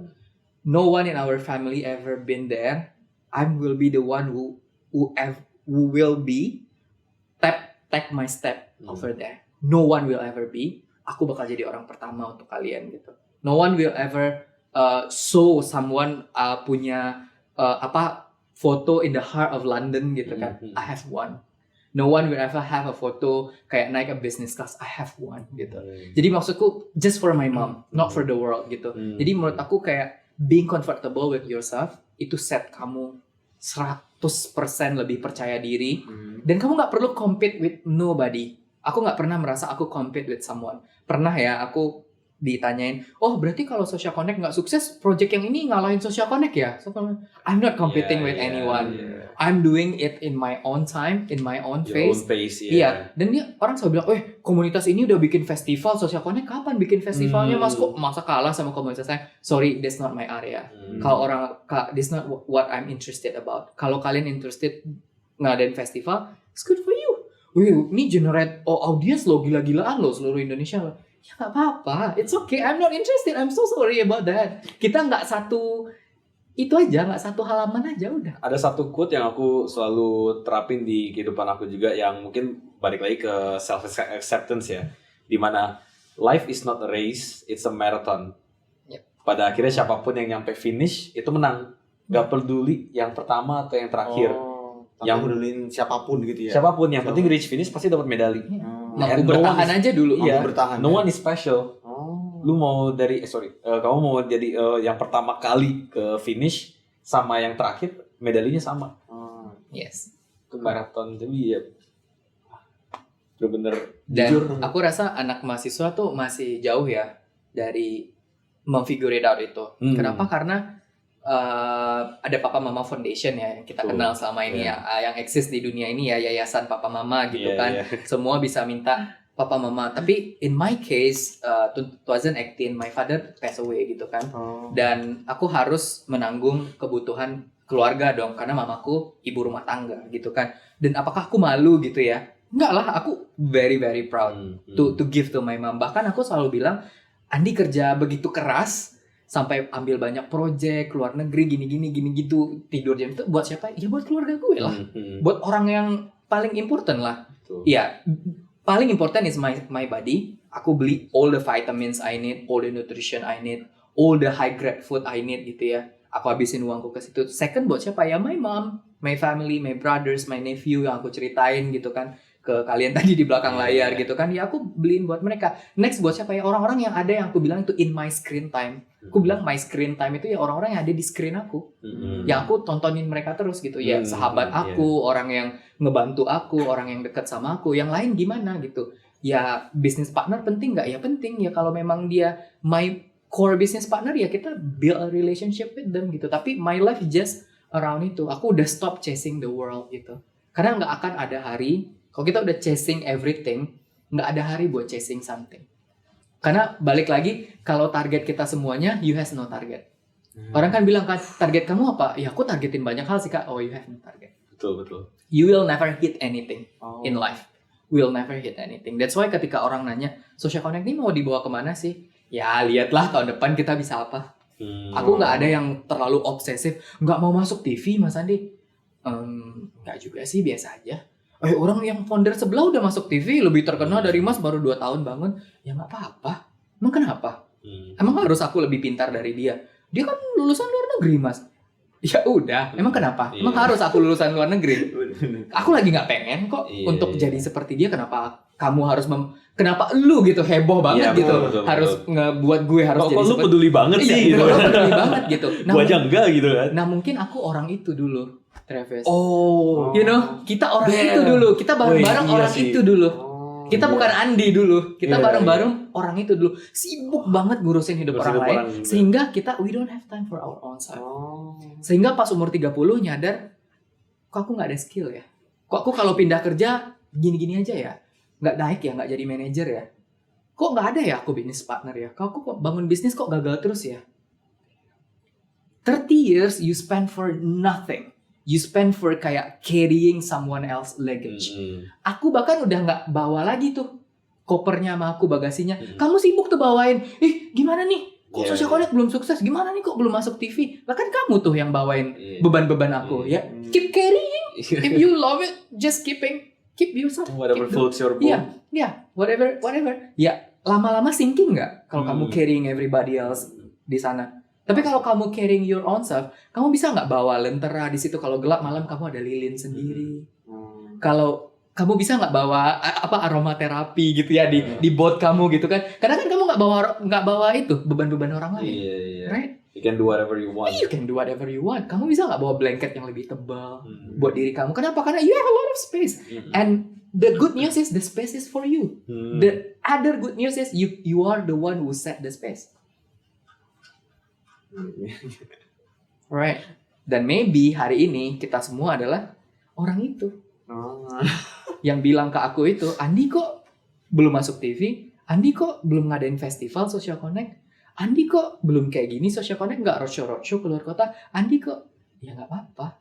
Itu Andi di mata kalian. Kalau Andi di mata Andi ya I'm comfortable what I'm doing. Gue tahu kapasitas gue cuma bisanya sampai segini. Ya nggak mungkin.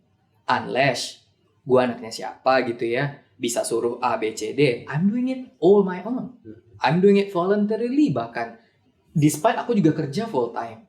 Aku have a client yang I need to fulfill karena dia pay for me, for my time. Could you imagine kalau aku dengerin kata-kata semua orang itu? How my life would be? Tidur nggak tuh Andi tiap malam? Bisa resting nggak tuh si Andinya tiap malam? Ya pasti enggak. Pasti dia sibuk tuh update di Instastory-nya ngasih tahu. Bentar lagi kita rencana mau masuk TV ya, pasti nyari kan. Gimana cara masuk TV karena founder sebelah baru 2 tahun masuk TV, Travis kebetulan nih.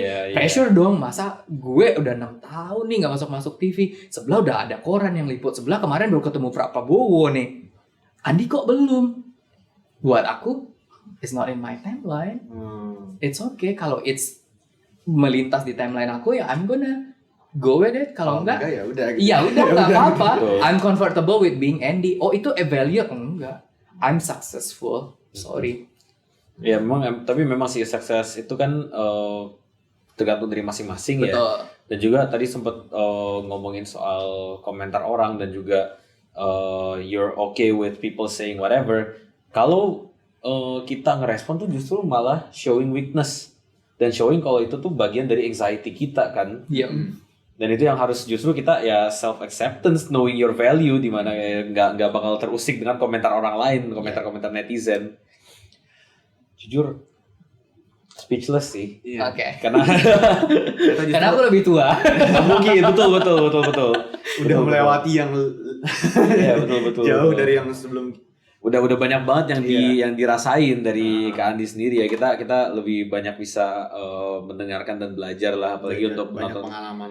Apalagi untuk penonton di rumah yang pada masih Mahasiswa. mungkin baru masuk dan banyak banget concern di perkuliahan, ada tadi anxiety dari cyberbullying, peer pressure, social media.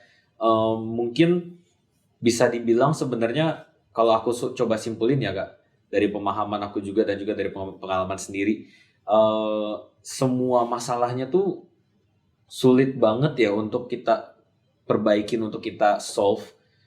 Balik lagi kalau dari pengalaman aku sendiri, memang perlu kena tamparan realitas sendiri dulu.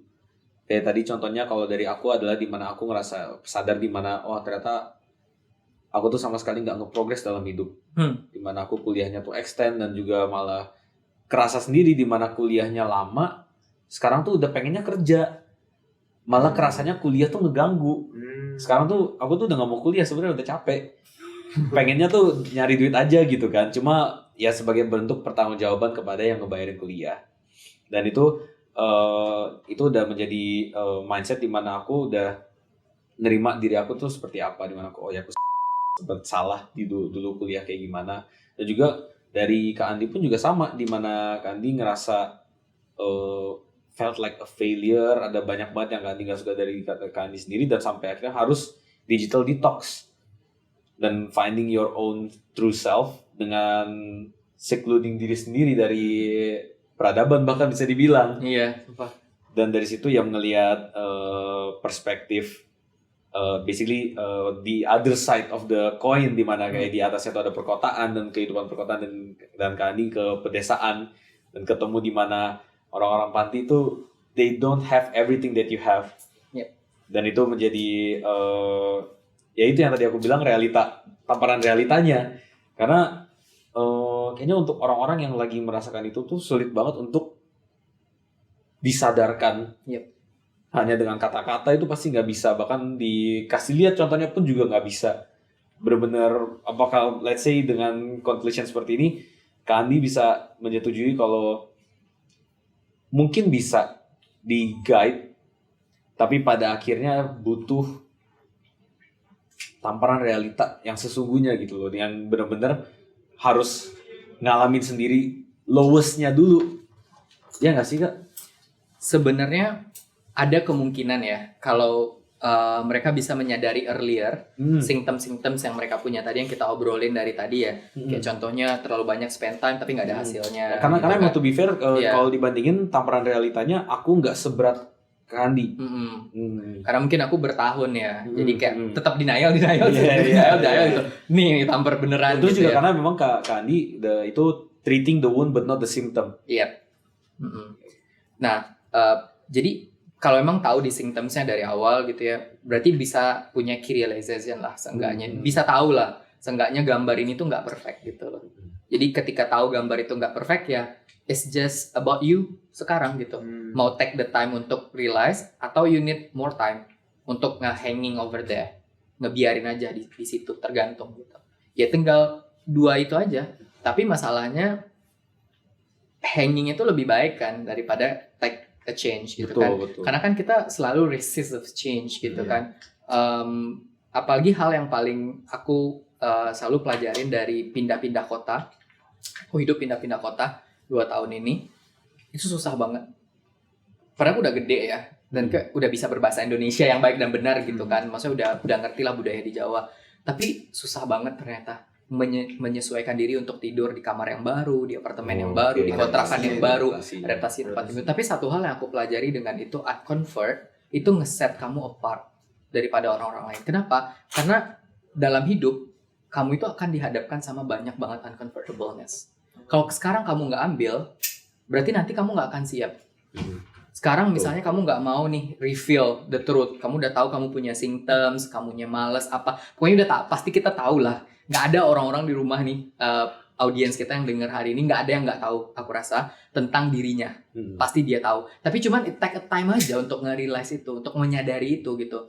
Nah, it's a matters adalah dia mau nggak nyadarin itu, gitu kan? Tapi mereka nggak mau menyadari itu karena change itu kan nggak enak, gitu. Change itu uncomfortable, betul. Gitu kan. Tapi mau mereka nunggu sampai kapan? Mau nunggu kayak aku 3-4 tahun dirubah terus sama waktu, diiniin, diituin sampai akhirnya mau berubah, gitu kan, sampai ada di lowest point, sampai sakit, sampai apa harus. Dan kalau aku bisa bilang ya, aku nggak tahu loh berapa persen gajiku yang habis buat berobat doang. Aku beli segala macam obat, teh chamomile apa segala macam yang orang sebutkan itu, kayaknya 50% of my salary goes ke sana dulu. Cobalah, kalau dulu tuh aku mau menyadari lebih cepat gitu ya, kesadaran itu gitu, dan mau merealisasikan lebih cepat dan merubah hidup aku, nggak ketergantungan ke sosmed, nggak menghabiskan banyak waktu untuk hal-hal yang nggak penting gitu kan. Nah mungkin aku bisa save a lot of money dari situ. Mungkin aku bisa travel ke beberapa wilayah. Mungkin aku bisa punya savings menghadapi corona setelah COVID itu, ya kan? Nggak harus cari kerja dulu atau segala macem. Nah itu loh, banyak hal yang kita lewatin pada akhirnya kalau kita nggak mau ngambil uncomfortable road. Dan dia mau nunggu sampai kapan? That's the questions. Karena uncomfortable road itu akan datang every single day. There is a lot of things that are uncomfortable. Maksudnya contoh, hal simple aku bilang hari ini, Travis, you look not good. Uncomfortable kan? Tapi aku serahin ke dia mau terima apa enggak? Travis, you look fat. Aku bilang kayak gitu. Dia mau terima apa enggak? Dia anggap sebagai bullying atau dia anggap sebagai, oh ini motivasi nih, gue harus lebih rajin lagi olahraga dan ubah pola makan gue. Oh, you look thin, aku bilang misalnya contohnya.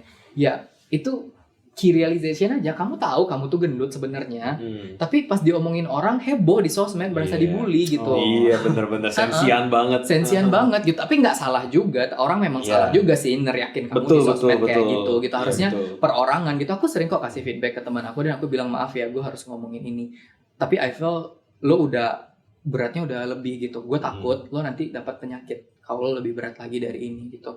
Dan setiap kali kita jalan dia nafasnya tuh susah banget. Yang udah sampai. Jadi kalau kita jalan gitu yang hiking apa segala macam, dia tuh benar-benar yang kayak istirahat sekali berapa menit. Dan aku emang kasih nasihat itu, tapi aku balikin semuanya ke dia karena ya gimana, I cannot change yourself. Betul. The one who change you is you gitu kan. Nah aku nggak bisa tuh ngerubah dia. Aku bilang kayak gitu, dia pergi olahraga nggak besoknya? Kalau enggak, aku nggak tersinggung. Ya gimana, aku ngerti prosesnya tuh memang panjang gitu. Prosesnya sulit sih, memang betul sulit, sih. Gitu. Karena aku juga, tapi teman yang baik justru yang mengingatkan sih. Mungkin memang kadang ada yang penyampaiannya kurang baik atau penyampaiannya kurang tepat.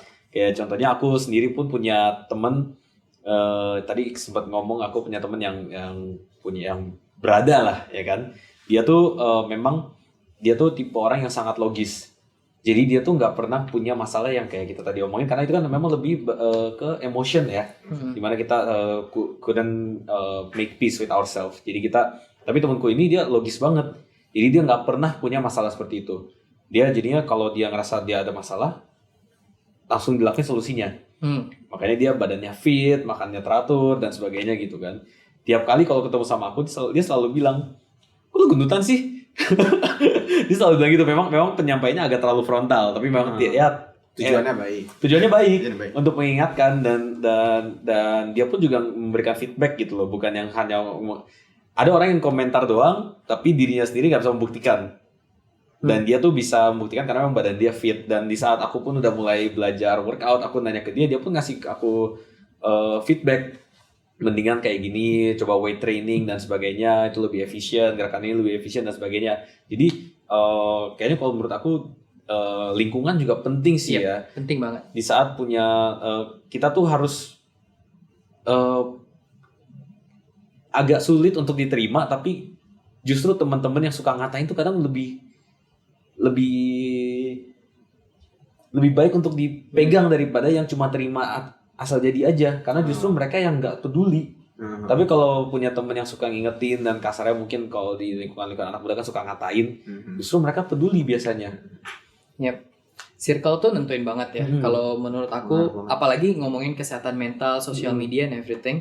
Kalau kamu temenan sama orang yang pas ketemu tuh dia main HP semua, Iya pasti main HP. Iya. pasti main HP ya kan. Jadi banyakan main HP daripada ngobrolnya. I was in that circle dan I feel uncomfortable dan aku leave that circle. Apakah aku merasa bersalah ninggalin temen?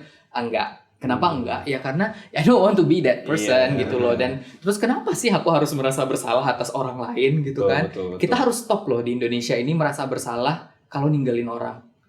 Emang kita entitled apa ke orang itu? Kenapa kita harus sebersalah itu? Sering banget tuh aku denger di komunitas ya, di komunitas Nasional, iya kak aku nggak enak kalau nggak nemenin dia. Kalian entitled apa gitu ke orang itu sehingga nggak enak nemenin dia? Apakah dia yang nemenin kamu, bantu kamu dalam susah senang? Yaitu kamu nggak tahu diri ya namanya, Betul. ninggalin dia. Tapi kalau cuma sekedar teman hahaha kerja di kampus, terus kamu nggak cocok dan kamu tinggalin dan kamu cari circle yang lebih positif, there's nothing wrong about it gitu kan. Kenapa harus ngerasa nggak enak ya? Orang Indo kan banyak banget ya budaya kita ngerasa nggak enaknya. Dan salah satu hal ketika kita udah menerima diri sendiri, rasa nggak enaknya itu hilang sih. Gitu. Dulu tuh aku ini intermezzo. Jadi aku kan sering meeting sama klien. Jadi aku nggak enak mesen. Kan klien yang bayar kan. Oh, Yeah. aku ngerasain juga ya. Okay. So the funny stories is that waktu itu kok I'm not fully accept myself, ya kan? Ketika itu aku masih struggling dengan segala macam anxiety dan segala macam. Terus aku mikir kalau gue pesan ini dia nanti mikir nggak ya gue ini lapar banget orangnya. Terus gue kayak aji mumpung gak sih orangnya kalau gue mesen yang 300.000 gitu. Terus kalau gue nggak mesen kan dia nyuruh mesen tuh. Iya. Apa gue tag yang tengah-tengah aja ya harganya, you know? Iya. Ya, yang tengah-tengah aja harga. Terus pesan minum nggak? Aku pernah nahan lapar meeting, terus nahan ke toilet karena aku nggak enak pergi ke toilet gitu. Aku rela tuh aku pain kayak gitu karena aku gak enak sama kamu gitu. Kayak sekarang aku bukan pain gitu, aku nggak enak sama kamu gitu kan. Ini belum kelar nih tagnya, aku nggak enak gitu kan. Aku pernah banget ada di sitting di uncomfortable seat yang kayak gitu berkali-kali di so many settings. Oke, tapi kalau kayak gitu berarti sekarang lagi nahan. Tidak, sekarang tidak. Minum dulu kan, minum. Aman kalau sekarang. Nah, sampai pada akhirnya 1-2 tahun ini kan aku udah comfortable ya with myself. Jadi ketika aku meeting sama klien diajak tuh makan ke tempat mahal. Terus pas aku lihat, fancy. Per orang packsnya bisa 500.000 gitu. Aku langsung cari menu yang paling enak dan mau aku makan. Nah aku pesan. Dan aku nggak uncomfortable sama sekali karena dia ngajak. Oke, setuju. Oke. Ya karena dia bilang kayak gitu. Oh ya pesan aja apapun katanya. Aku pesan yang paling enak. Kenapa? Karena aku ngerasa kenapa aku nggak comfortable. Aku hari itu tuh memang mau makan itu. Dan di samping itu aku siapin uang juga. Kalau memang dia nggak mau bayar, I can pay myself. Iya betul. I can pay myself karena I'm comfortable being myself. Aku spending 1 juta buat kebahagiaan aku sendiri gitu. Tapi nggak yang tolol ya. Nggak hal-hal bodoh gitu ya. Contohnya kan banyak orang, iya nggak apa-apa kak, aku rela kok untuk kebahagiaan aku spend 1 juta. Oh ternyata modalin pacarnya sampai jual apa gitu. Itu mah bukan kebahagiaan kamu, itu kamu dimanfaatkan. Tadi di belakang layar sempat ada Diamond Mole. Cerita real, ini real story ya guys. Lanjut. Jadi akhirnya aku mesen apa yang aku suka gitu. Terus ternyata ketika bayar dia nggak komplain loh sama sekali, dan dia kayak oke aja. Sekali, 2 kali, 3 kali ketemu sama 4 orang berbeda, 5 orang biasa aja. Terus aku kayak orang biasa aja ternyata selama ini. Kok lu lebay banget sih gitu. Aku 4 tahun loh kayak gitu, kayak overthinking mau mesen apa aja. Aku riset dulu loh menunya 2 jam sebelum meeting itu. Aku ngeriset menu, cari di Google Map. Dulu kan ada Crave ya nama aplikasinya, kalau kalian tahu tuh. Tahunya Zomato aku. Iya, Zomato, Crave tuh. Aku cari tuh restoran apa segala macam. Aku cari yang paling murah yang apa. Jadi biar nggak enak, aku cari juga profil perusahaan. Aku sesuaikan lah gitu kan. Dalam hati, dulu gue ribet banget ya. Iya. Gue nyapein diri sendiri ya dulu ya. Kayak gue ngabisin 2 jam nyapein diri sendiri. Padahal 2 jam itu bisa aku pakai buat istirahat, buat kerja, buat apa. Sekarang nggak ada. Nyampe di restoran itu apa yang enak. Oh lagi pengen makan salmon deh. I order it. Aku setuju banget sih. Aku belajar hal itu di satu klien yang sama. Jadi di satu klien ini tuh awalnya aku diajak makan dan aku yang kayak nggak enak, pengen mesen ini gitu kan. Tapi untungnya karena memang ya jalan orang nggak ada yang tahu ya. Untungnya aku belajar banyak dari klien satu ini. Untungnya klien satu ini tuh mamanya dari teman aku. Jadi nggak terlalu deket, dulu SMA deket tapi abis itu jauh karena dia kuliahnya di luar negeri. Tapi abis itu dia nyari videographer, ketemu aku, ngobrol-ngobrol, akhirnya kita ketemuan untuk makan dan dia yang ngajak. Iya. Teman aku masih nggak enakan kan, aduh mau pesen nih kayak udah nggak apa-apa beli aja kan. Ibu-ibu lah ya. Iya, kan tante juga yang ngajak gitu Iya. kan. Terus jadinya ya udah aku akhirnya coba pesen yang agak pricey lah. Dulu aku biasanya kalau kayak gitu selalu yang ngajak mesennya apa, aku harus di bawahnya, nggak boleh di atasnya. Iya. Cuma abis sejak hari itu aku tuh sadar di mana, oh iya kan kasarnya kita yang diajak berarti dia yang butuh kita. Iya. Dia ngajak berarti harusnya udah tahu bisa provide buat kita. Iya. Dimana kalau kita pun mau ngajak, Ya kita bisa provide juga. betul jadinya. Dan kita sadar juga pas milih restoran, ini restorannya cocok dompet lu apa enggak? Betul. Jadi Iya. kalau just in case misalnya nggak ada yang mau bayar, gue bisa bayar kok Iya. gitu loh buat Kalau semuanya. Kalau nggak cocok ya yang noodle itu aja lu ajak orangnya makan mie aja yang Iya murah-murah. betul. Jadi basket lo udah harus ditentuin dari situ. Gitu. Setuju. Dan Masa juga, dia ngajak makan di restoran yang harga per pax-nya 1 juta, terus kita nggak mesen? iya betul. Hmm. Betul. Dia pun jadi uncomfortable kan ngelihatnya, Hmm. kayak mungkin dia berpikiran, nih dia nggak suka apa gimana ya? Dia nggak lapar apa gimana? Atau emang orangnya gengsinya tinggi banget gitu. Padahal nggak enak gitu. Iya, padahal dalam Nggak hati enak. kita juga kayak, Pak, saya nggak enak, Pak. Nggak enak. Iya. Mau makan enak, Pak. Semua Pak mau makan enak, tapi nggak enak gimana, Pak? Iya, Oke, iya, gitu kan iya. dalam hati kan kayak gitu. I spent that 4 years doing that. Imagine nggak capeknya badanku ngelakuin itu. Dan aku dulu kan sempat meeting tuh seminggu tuh bisa ada 6 meeting. Ada 3 sampai 6 meeting. Wow. Can you imagine Iya, betapa stresnya. tirednya aku, stresnya aku gitu. Apalagi aku juga sempat denger katanya salah satu hal yang paling bikin stres dan bikin capek semua orang itu tuh literally making decisions. Itu ada risetnya, ada datanya.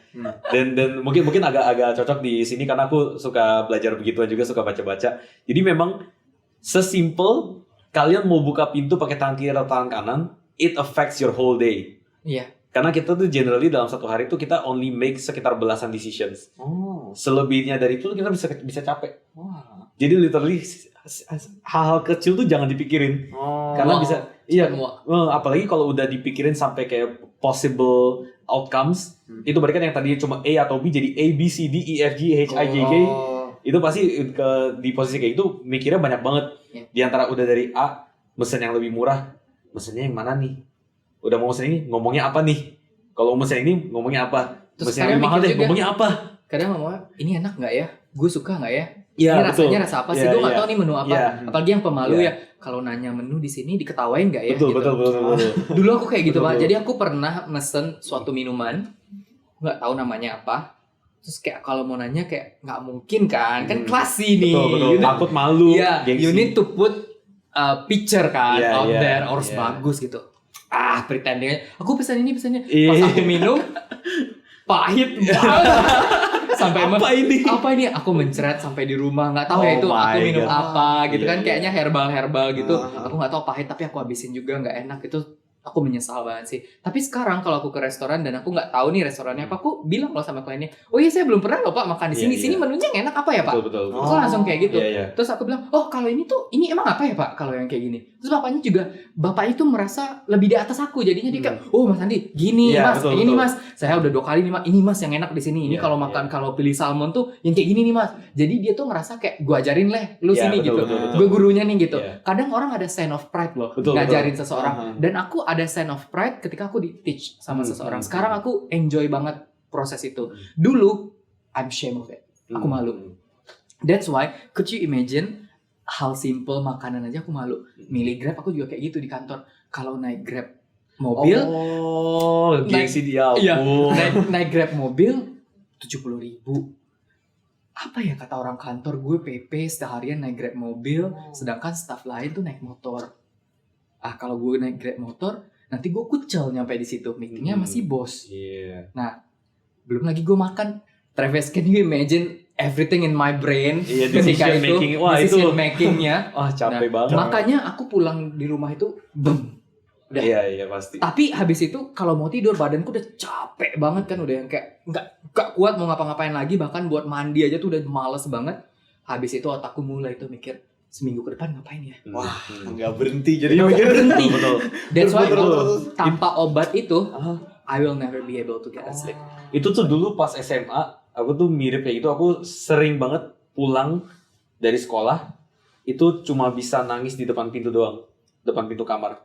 Oke. Karena saking capeknya. saking capeknya thinking too much, kayak ngomong sama ini ngomong apa ya, A B C atau D, respon mereka apa, gue ngomong apa ya, sampai akhirnya capek sendiri dan sampai rumah tuh udah bener-bener mentally drain banget. Sering banget kayak cuma buka pintu, masuk, duduk di pintu, sudah nangis. Iya, secapek itu Iya. dan bener-bener akhirnya aku sadar sekarang kayak oh iya, making decision tuh capek loh, sesimpel capek di saat kayak lu harus mikir kayak nggak jadi kanan dia ngambil kiri, wah itu capek langsung. It affects your brain. Pengaruh ya itu ya. Pengaruh banget. Jadi kayak kalau bisa hal kecil nggak usah dipikirin deh. Nggak usah. Nggak apa-apa. How do you look every day nggak usah dipikirin. Terus orang bilang kamu ugly. Terus ya kamu dalam hati bisa membalas, kalau gue lihat lu sih lebih B dari gue sih. Gue sih kayak santai aja kalau lu yang ngomong gitu. Kecuali yang lain yang ngomong gue pikirin nih. Kita bisa ada di tahap itu. Aku bahkan sekarang banyak orang yang bilang kayak your sense of fashion agak aneh ya gitu. Kadang formal, kadang aneh tuh aku kayak oke. Terus? Aku bahkan nggak pernah juga yang marah gitu. Aku pernah juga dikomenin sama temanku karena aku sering bawa tas tote bag. Oke. Kan banyak tuh istilah yang pakai tote bag kan banci gitu kan. Istilah-istilah seperti itu ya. Malah kalau di sini pakai tote bag tuh biasanya F-boy. Iya. F-boy senja gitu loh. Iya udah pokoknya ada certain judgment lah ya kalau pakai tote bag gitu. Terus pernah aku dikomentarin sama temanku, ih jangan Landi pakai kayak gini nggak bagus, jadi kayak gimana gitu ngelihatnya, jadi kayak ngondek kayak gimana gitu. So kayak ya udahlah gue emang kayak gini, aku bilang orangnya aman. nggak apa-apa aku bilang gitu. Tapi nggak malu diliatin orang. Ya gimana lagi, ya udahlah aku bilang. Terus dia dia juga jadi bingung akhirnya mau ngelanjutin kemana lagi ya, apalagi yang mau di tag ya dia udahlah aja. Dia udahlah aja. Terus pernah juga aku dikomentarin foto WhatsApp. Aku nggak pernah ganti foto WhatsAppku dari 2020 atau 2019 gitu. Tetap foto aku sama mamaku gitu kan foto WhatsAppnya. Terus ditanya, ih kok nggak pernah ganti sih foto WhatsAppnya? Nggak tahu mau pakai foto apa, sini gue editin gitu. Udah lama banget ini foto majang ini mulu katanya. Terus kayak ya udahlah nggak usah gitu. Kalau aku jadi seorang yang overthinking, pasti kita mikir banget kan. Ya orang ngejudge gue kali ya, bla bla bla bla. Aku pernah dipanggil Bu sama orang di WhatsApp. Karena tuh foto aku sama mama, jadi dipikirnya tuh yang punya WA itu mamaku. Iya.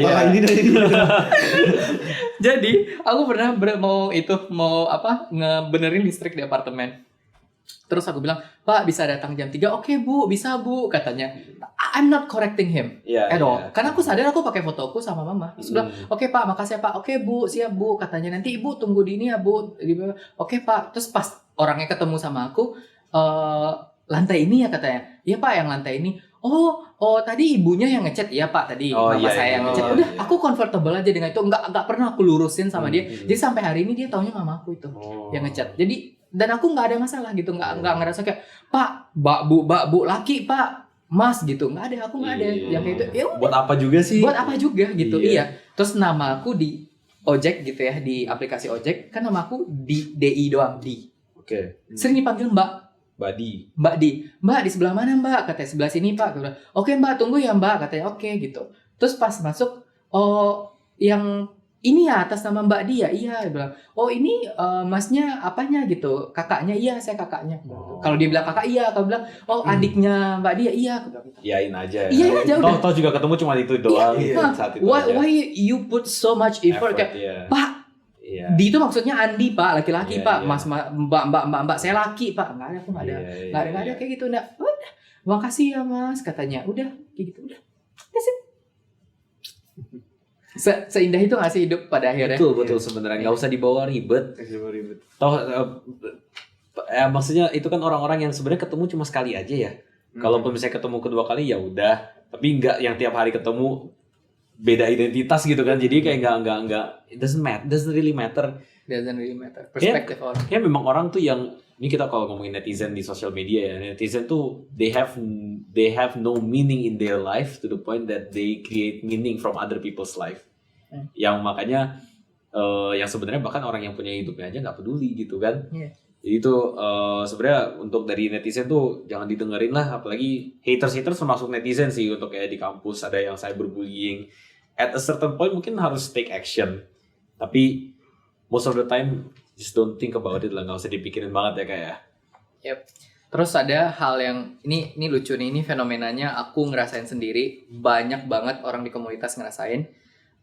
di IG orang tuh bikin highlight bendera-bendera. Oke, iya. Oh, Dia udah ke negara mana aja, ya. Betul. Oke, terus aku ketemu sama satu orang Indonesia di sebuah program di luar negeri, gitu kan. Terus dia kayak bilang, intinya dia bilang sama, bro, keren banget katanya. Kemarin lihat di story-nya akun ini, katanya udah kemana aja? Aku bilang, ya sini-sini aja, aku bilang gitu kan. Terus follow IG lah, terus saya komen, mana nih bendera-benderanya? Kok nggak ada highlight-nya? Iya. Kemana aja? Aku bilang, oh nggak ada, ini baru pertama. Aku bilang, I don't have time to do that gitu. Iya, betul. Dan banyak banget teman-teman aku yang juga kayak gitu tuh merasa langsung tersinggung gitu loh, merasa kayak direndahkan gitu. Kenapa sih orang tuh suka banget ngerendahin orang lain gitu ya? Ya kalau gue mau travel, gue mau kamerain atau enggak kan bukan urusan lo, gue mau taruh highlight.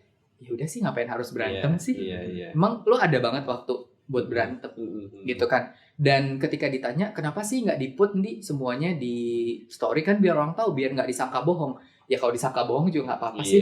Mau percaya oke, nggak percaya ya nggak apa-apa. Bukan urusan kita juga. Iya, bukan urusan aku by the end gitu, karena yang aku tahu aku telling the truth gitu. Tapi kalau di realitinya mereka itu bukan kenyataan, ya udah nggak apa-apa. Mungkin reality kita berbeda gitu loh. Kalau aku melihat ke luar negeri itu buat aku nggak usah dokumentasiin, aku nikmati aja. Ya itu cara aku melihat. Aku nggak harus dong jadi influencer yang pergi LPDP S2 keluar dan aku harus bikin setiap hari aku ngapain aja. Haruskah aku seperti itu? Nggak ada obligasi kan aku untuk melakukan itu. Aku cuman enjoy, aku visit tempat-tempat dan aku videoin beberapa, ya udah gitu. Dan aku nggak bikin bendera-bendera, ya udah gitu. Terus ada yang bilang ke aku, ih kalah ya sama yang itu, IG-nya udah 50k tuh followersnya. Aku nggak ada keinginan untuk jadi influencer juga sih. Mungkin dia ingin jadi influencer, mungkin dia cari uangnya lewat itu. Kalau aku kan cari uangnya lewat jalur yang berbeda, gitu. Kita kan beda-beda nih bro, cara kita hidup gitu. Kalau lu hidup caranya tadi kamu bilang kayak kamu dari 3D belajar lagi 3D imaging itu, kamu mau kayak di mobil-mobilan yang apa segala macam. Kalau aku kan di dunia brand building gitu, aku nggak bantuin brand owners gitu kan. Terus banyak juga nih yang nanya ke aku, mana tuh perusahaan-perusahaannya kok nggak dipublish sih? Bohong ya, nggak ada klien ya gitu. Oh, kalau itu kadang tergantung NDA sih. Iya, makanya kan kalau aku sih nggak pernah bilang siapa klien aku gitu kan, kecuali ya kalau aku mau ajak orang kayak tadi aku mau ngajak kan, aku bilang tuh klien aku apa gitu. Tapi aku nggak ada kewajiban nggak sih untuk telling the world, oh ini loh list of my client, ini loh keren-keren klien aku, kelas nasional, internasional, you should work with me gitu. Aku nggak pernah yang kayak gitu. Kalau memang mau kerja sama saya ya udah. That's my portfolio. Kalau kurang cukup ya udah nggak apa-apa. Berarti kita levelnya nggak sama aja. Mungkin ibunya atau bapaknya nyari orang yang levelnya berbeda. Kalau dengan budget lebih tinggi ya monggo gitu. Mungkin ada orang yang lebih baik yang di atas aku gitu. Aku udah sampai memang di fase yang seperti itu gitu. Jadi kalau tanya kliennya siapa aja ya adalah gitu. Gak perlulah lo tahu semua tentang hidup gue. Udahlah kita ngobrol aja. Kita mau ngobrolin apa nih? Ngobrol ini aja lah. Kita nggak perlulah gue cerita kerjaan-kerjaan itu semua. Jadi aku memang udah memfilter ya. Mana yang orang lain tahu, mana yang dia nggak tahu, mana yang cukup aku aja tahu, mana yang itu fokus aku gitu. Bukan berarti aku menyalahkan ya di sini, misalnya contohnya, oh berarti salah dong orang-orang yang S2 atau pergi ke luar negeri bikin-bikin bendera, bikin-bikin apa. Nggak salah, mungkin itu kesenangannya dia. Betul. Let it be gitu, biarin dia seperti itu. Mana tahu dia dapat endorsement ya kan, dari situ. Ya kan nggak apa-apa. Kalau aku kan memang, ya jangankan itu, memvideokan diri lagi di depan pintu aja udah paling itu doang. Habis itu udah lupa. Udah malas lagi ngambil videonya, terus nge-put video jadi satu editing. Udah deh, makasih deh, enggak. This not my job mungkin ya. Makasih deh, enggak deh. Tapi biasanya juga kadang gitu kali, mungkin karena Kandi kan juga pekerjaannya di media sosial nggak analisa konten, jadi udah capek konten. Iya. Udah kayak orang yang suka masak kadang nggak makan masakannya sendiri karena udah enak duluan. Karena udah masak tiap hari. Udah masak tiap hari. Udah jadi chef. Iya, bahkan kadang kayak chef, wih enak banget chef, couple chef. Berarti di rumah suka masak, enggak take out. Udah capek masak gitu kan. Iya, ya mungkin karena itu juga. Ya mungkin paling kayak pada akhirnya kita bisa rangkum di satu poin itu adalah harus tahu value diri sendiri. Karena di saat kalian bisa tahu value diri kalian sendiri, ya perlu waktu yang panjang. Ada yang bisa karena kesadaran diri sendiri secara mungkin ada tamparan realitas sendiri. Pokoknya kita nggak ada yang tahu prosesnya itu berapa lama. Karena di sini contohnya ada aku yang nggak terlalu lama, dan ada juga Kak Andi yang butuh proses sekitar 3-4 tahun. Jadi memang tergantung dari simptom dan juga kondisi kalian, background kalian, lingkungan kalian, semua itu ada andilnya semua. Dan kalian tuh perlu bisa memahami value diri kalian sendiri supaya kalian bisa lepas dari komentar-komentar netizen dan juga cyberbullying, dampak dari media sosial, kalian ada peer pressure, FOMO.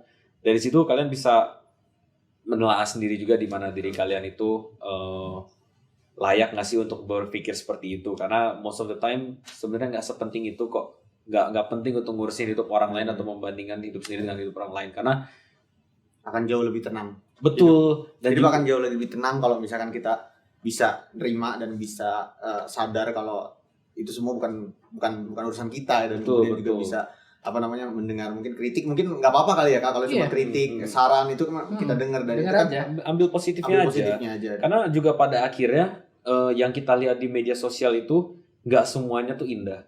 Bahkan let's say kita lihat indahnya doang, tapi di balik itu mereka juga punya masalah sendiri.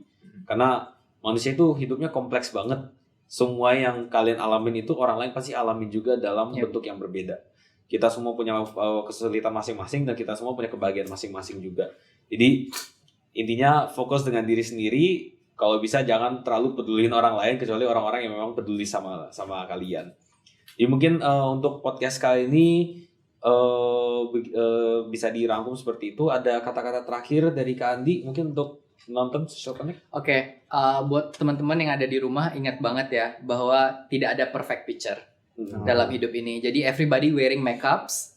It's just a matters of kayak which makeups you are currently wearing, ya kan? It's a matters of that. Jadi kita hanya tahu kayak makeup mana sih yang orang ini pakai gitu. Nobody perfect will ever be. Yang kalian lihat di TV, di sosial media, kalian soleh banget segala macam, nggak ada.